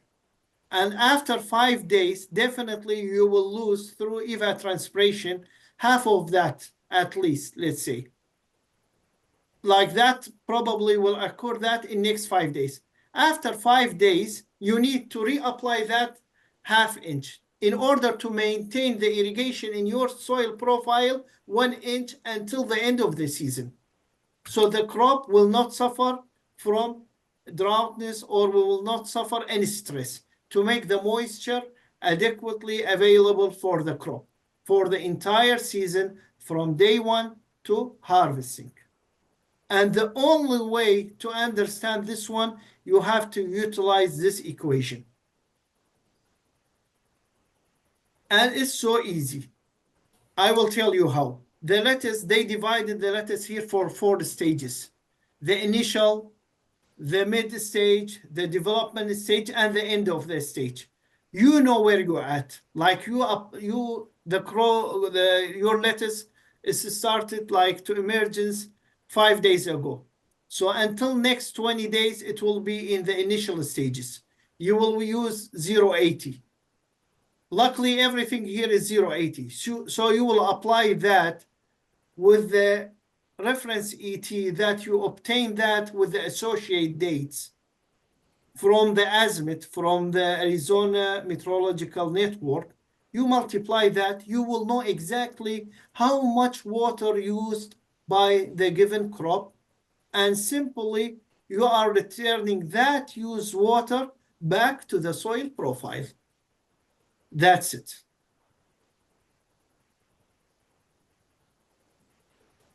Questions?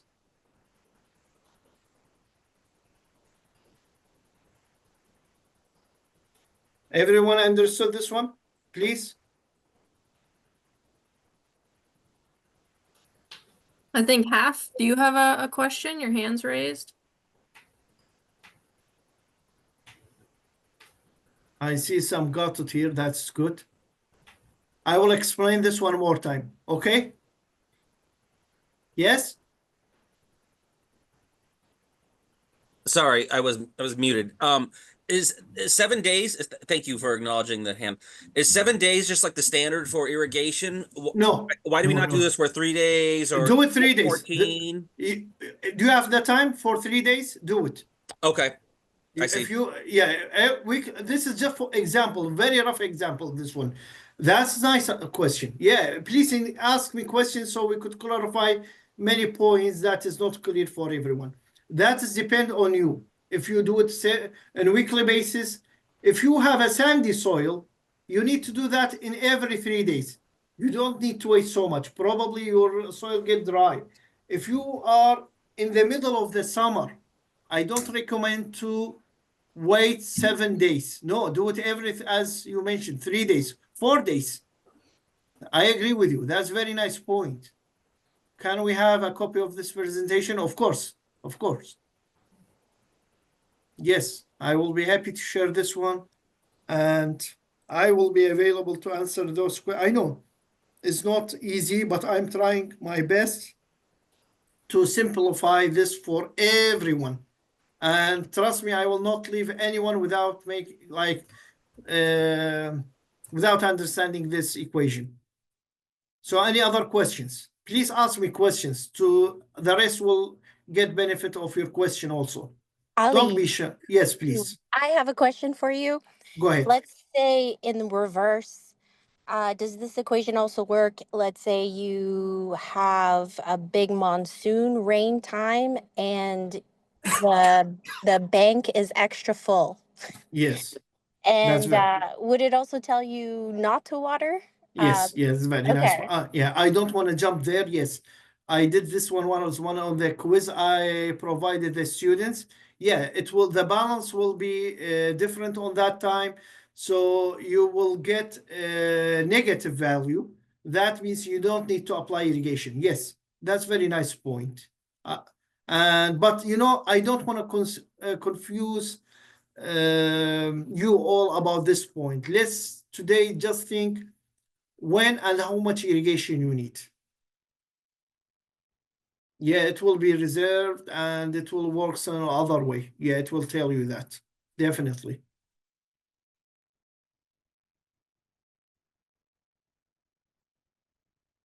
Thank you, Annie. What do you mean just so different in perspective? Well, I normally think of water, as you mentioned, finally, I have sandy loam here, so I know that I have to water at least every 2 to 3 days. And so it's just the soil type that I'm really thinking about. And that's what is kind of throwing me a little bit, but I just know that I just need to calibrate to what I have here instead of worrying about what other places have. Yeah, I want to mention this one. If you are so much worried about the amount of irrigation water that you are applying, you should know your soil type, soil characteristics. You should understand, you should know at least what kind of soil, what kind of field capacity you have, what is the wilting point you have. That makes you to know how much and when to irrigate, because this is just very general rule. but it's still very helpful. I'm not saying this one not helpful. No, this one will increase the efficiency. It will save you a lot. It's easy to, if you come back to this equation couple times after this today's presentation, I'm pretty sure you will understand everything. And again, you don't need to find, those will be available on the tables for you. So you just need to times ET reference times KC. That's all what you need to do. And you could use your phone to time, like to do the simple math here, and you will come up with the amount. And simply you need to return that amount back to your soil.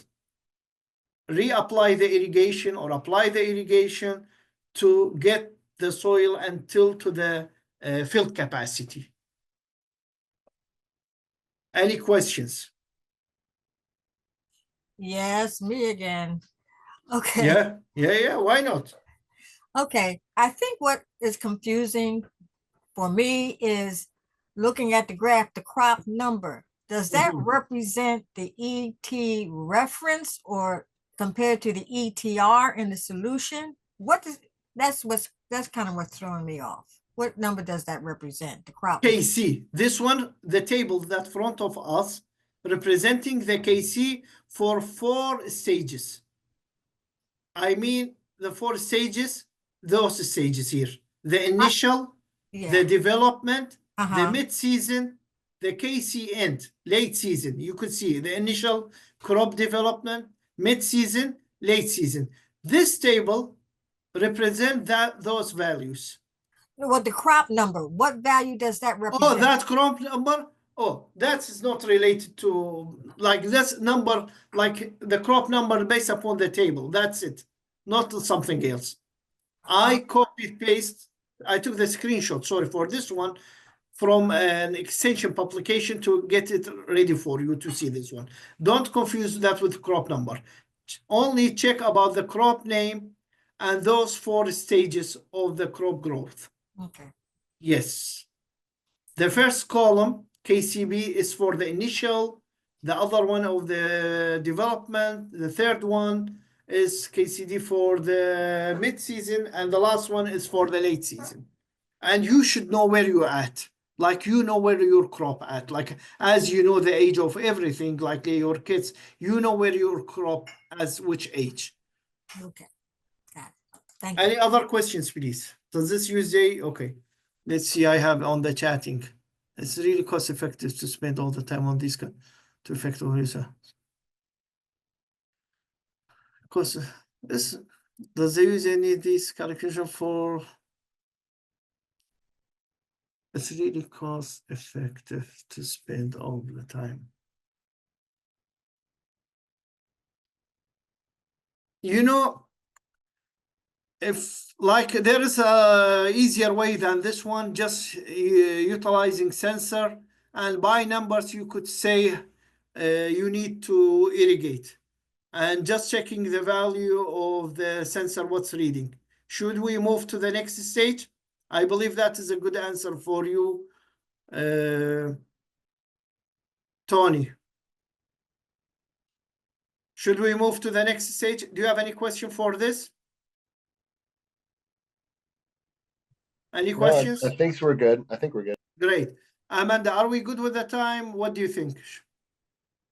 Yeah, I mean, I don't want to take up any more of your time, but if everyone, would like to stick around for another couple of minutes, I think we've been enjoying your presentation, so it's up to you. I don't want to, cut into your time if you have somewhere to be or go. I'm okay. If everyone is okay, I'm okay. Should we move forward? Yeah, I think that sounds good. We can probably spend another 10, 15 minutes if everyone Okay. with that. Yeah. Yes. I know everyone looking for a much easier way than this one. This is another, yes, yeah, I understand that one. But don't worry, the technology is there helping us to improve our decision making. So when you have different irrigation systems, I know those are for large scale farms. It's not for you, but those are the principles that we should follow. and each system shows the efficiency. And here, the most efficient irrigation system is drip irrigation. Drip irrigation is most efficient one. And do you know why? Because the evaporation from the soil surface is very minimum, sometimes is zero. However, on the other irrigation systems, and when you are in arid area, you could see in the furrow irrigation on the left side of the picture, you see the water, and the water here is more exposed to the evaporation. When that happens, that means you are losing water, and that will impact the irrigation efficiency. So my recommendation for you, either go with the surface or subsurface drip irrigation or sprinkler. Those two, the most efficient irrigation system that could save the water for you. So I know you guys don't need to see this one. We came back to this question again. So here, what I did, I considered the irrigation system efficiency. How about the irrigation system efficiency you have? It is 80%. So that means you need to divide the total irrigation requirement, which is 0.96 inches by 80%. So when you do that, that means you need to apply 1.2 inches, not exactly the same that amount.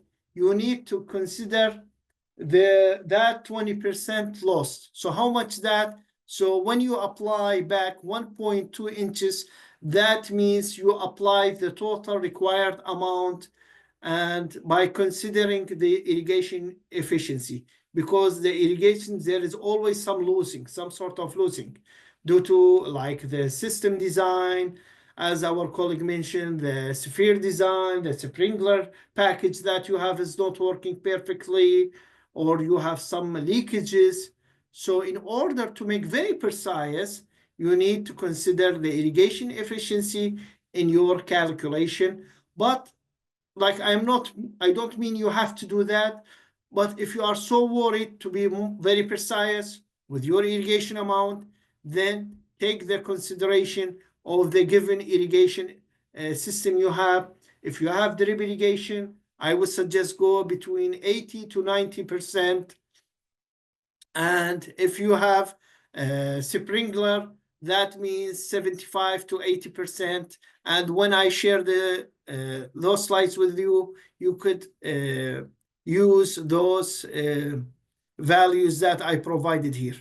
So how we could, there are another part of this lecture, how we could calculate reference ET. Let's say you don't have the weather station numbers from the azimuth or Arizona Meteorological Networking. You don't have that one. It's so easy.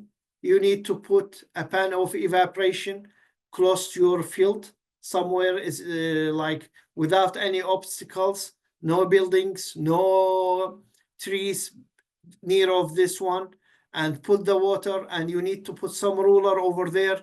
Just every day go there on the same time. Let's start when you take readings at 9 a.m. You need to go next day at 9 a.m. to your pan of the evaporation and write down the losses. How much was the loss? If it was 1 inch, that means you need to multiply the 1 inch by the crop coefficient, the graph that I provided to you. You need to multiply that, and the result, that means you need to apply the irrigation total amount of irrigation to the field. This is called pan evaporation. It's so much easy to calculate reference ET. There is another way to calculate reference ET. Those gauges are available in the market. It's called ET gauge. It's so simple. Just install this one, and this is from research site that I was working back in the University of Nebraska, Lincoln. Just install it like this, close to your farm or your small scale farm. Put it beside it, and every day go there on the same time. If you start 7 a.m., that means next day you need to go 7 a.m. and write down the reading. You will see some decreasing in the ruler beside it. That means this amount of water is evaporated. So simply, you need to multiply that with the Kc value. And the other option, as I mentioned, this website. This is much easier. Just you need to use your laptop, or even you could use your phone to get the value for the given time. On this case, you have to associate you need to associate the growing time with the same dates that are available on this platform. Any questions? So how we could make the good irrigation scheduling?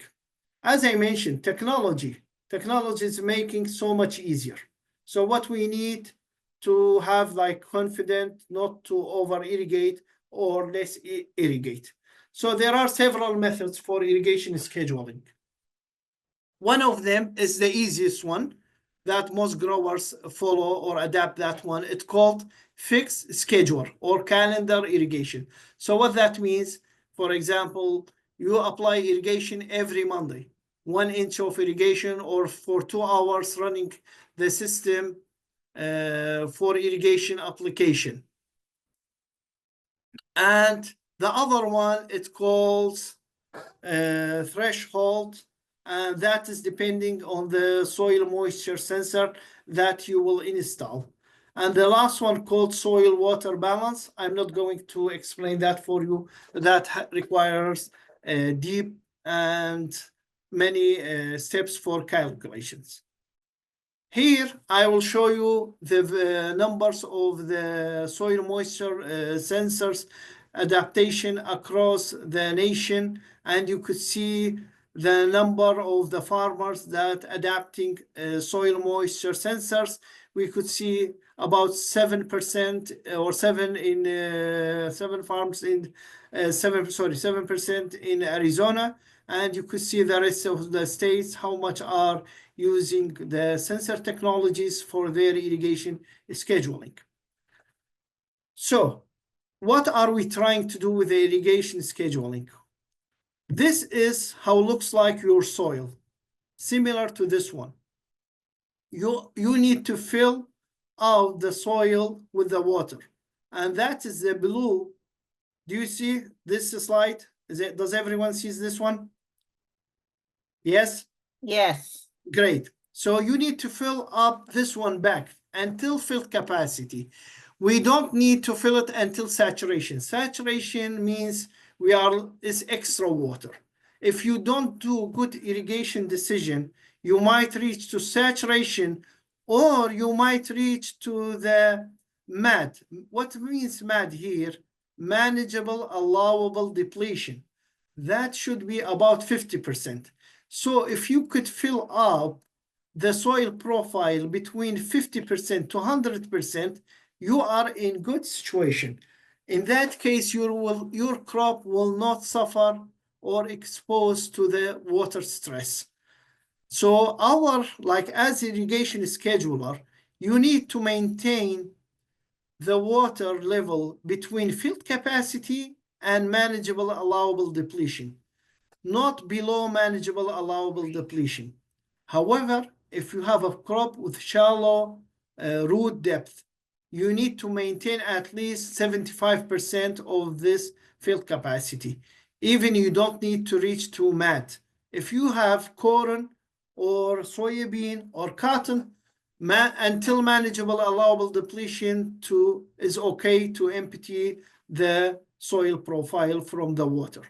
But for your farm or your small scale farms in your yard or whatever you have, I recommend to maintain that at 75%.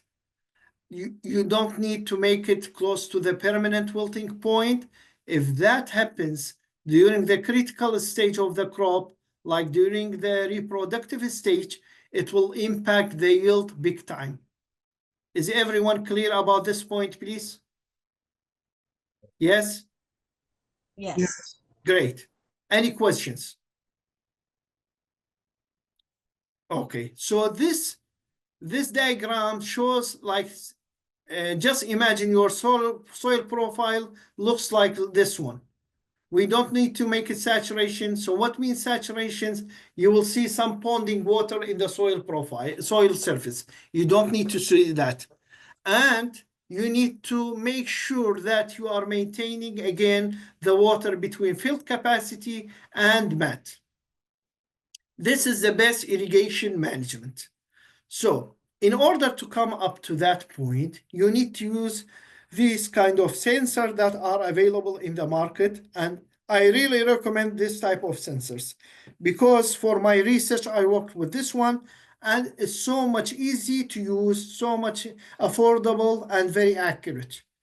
And you could see, you could install that one between two healthy plants and in early stages of the crop stages in the point or spot that representing your field.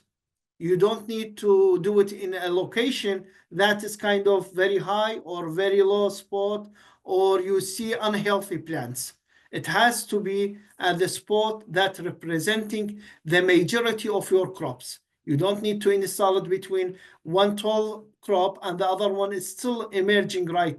Like just few days like back from that date. It has to be like between two uniform crops, same stages, and representing at least 70% of your field. Questions so far? So how you could install this one? If you would like to install it for 1 foot, that means it has to be in 6 inch. In the sensitive part, it has to be at 6 inch soil profile depth in order to represent entire 1 foot. And if you have shallow crop that you are growing, I would really suggest one sensor only. Let's say if you have lettuce or broccoli or onion or tomato, I would say just go with one sensor to make it affordable, efficient from your end to monitor soil moisture status in the soil profile. And in order to install that, you need only about 1 foot of soil moisture sensor, and that should go to up to 6 inch feet down from the soil profile. However, if you have a cotton or if you have another like root depth crops, you might consider the other depth of the sensors, and it has to be side by side. You don't need to install one here and another second feed down sensor in the next row. They have to be side by side in order to make sure there is no variation or bias on the soil. So probably the soil type will not be same, probably the crop growth, it will not be same, so it will misguide you for the irrigation scheduling. Any questions, please? So here is what I have. As I mentioned, technology making everything easier. If you don't like to use that equation and you don't need to find the crop coefficient value or find the ET reference value, the technology made everything is much easy. And this is from my field at Yuma Ag Center. You could see on the far left, you could see similar to the fuel gauge. And when it gets to the middle, I was starting to irrigate, and you could see the next day, the gauge at F, that means it's fully irrigated, and it's very easy to monitor and very efficient. You could see this one through your mobile or your laptop, and even it could send you alert to your email. Every morning you get an alert. Here is how this much days left for next irrigation. But you need to set up that, let's say, the irrigation, that manageable allowable depletion, the field capacity to make it more precise. And I believe this is the much easier way to manage your irrigation efficiency and to improve the irrigation efficiency and the yield production per unit of applied water. And here are our pictures. We installing those in the farm. It's very easy to install, but this one that I have is for the scientific reasons. You don't need to go to that much, too much component to make it like very difficult. Thank you, Monica. I see that. Thank you. And here are the sensor, how it looks like between two healthy plants. And I had two different sensors. This is the one I explained. This is from AquaSpy. It depends on this company, and each company has different feature for the irrigation and the other quantification for the salinity. Salinity is a big issue, as you all know, in the Southwest. And this is the display from another company that I have sensor with. I don't recommend this one because this is too much like deep, not easy to, let's say, monitor soil moisture. However, this one, similar to the other one, here is how you see your soil moisture. It's very easy to track. And when it gets below the green zone, that means you need to irrigate. Doesn't this one sounds good to you, all of you, for irrigation management than the equations? Yes? No? Yes. Yes. So those are the sensors are available. And if you would like me to work together one-to-one for those sensors, and I could help in the installation or guide you how to install those sensors and how to read the values for your irrigation system. By the way, you could train yourself also, and that is recommended by the companies. Like when you apply irrigation, just track the soil moisture, how much does increase, and you could come up at just that value. You don't need to go beyond this 100% or this line. I don't know if you could see this one, the slide is small, or the values. So on y-axis, there's 100%. When you go above 100%, that means you apply too much irrigation. You should keep it in the green zone. If you keep it in the green zone, that means you maintain good, efficient irrigation application. That means you will have great yield production, because when you go above the beyond of the required water application, that means in any definition, that means you will wash the soil nutrition from the soil profile. So you don't need to go that much far. Just maintain between in the green zone and in the upper part of the green zone, of course, not in the lower part. As I mentioned, between 50% and 100% value, you will be in good shape, and you will save a lot in terms of the labor, and you will get efficient irrigation management decision. And today's, we know that technology is assisting us to make the right decision making. And I really suggest this one. AquaSpy is great technology. If not, the other watermark sensor is so much easy also, and the prices are very affordable. Is way easier than I would say that equation, because I know it requires 2 steps of quantification. However, this one is straightforward, showing to you exactly when and how much to irrigate. This is like just few pictures from my field, harvesting the lettuce that we had, and I used those sensors. I had great results. I was very satisfied with as a scientist, and I believe it's easy to use by the growers also.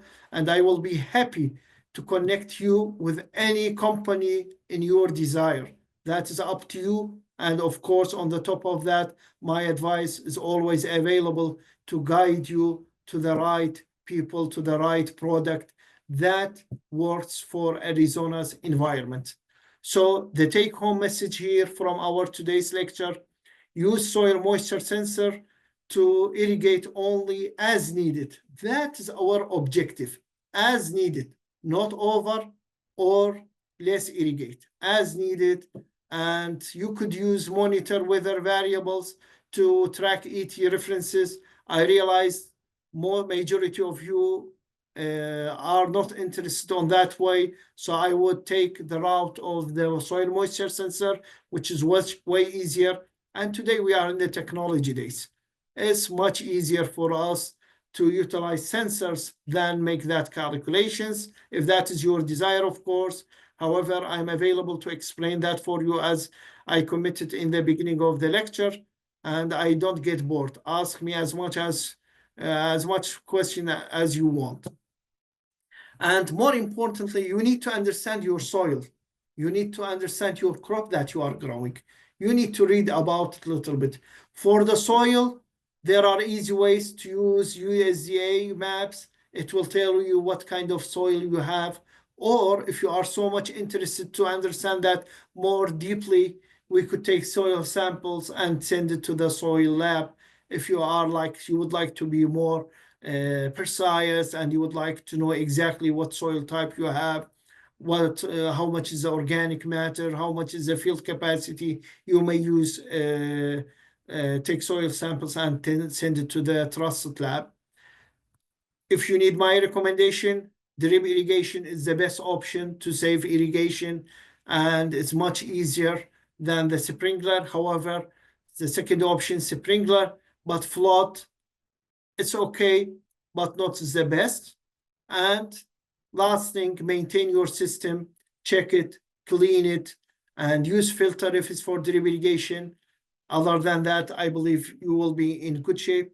Thank you for all of you for listening to me, asking me questions. And I really would like to thank Amanda, Noami, and Sarah for Michael also to help all that happening today. And Cooperative Extension Office in Maricopa County. Thank you so much all. Here is my email. Here is my cell phone number. Please feel free to ask any questions. I will be happy, more than happy, to share my knowledge, experience that I gained over the years from my home country, and more so specifically from Nebraska, to improve the sustainability in Arizona. Thank you all.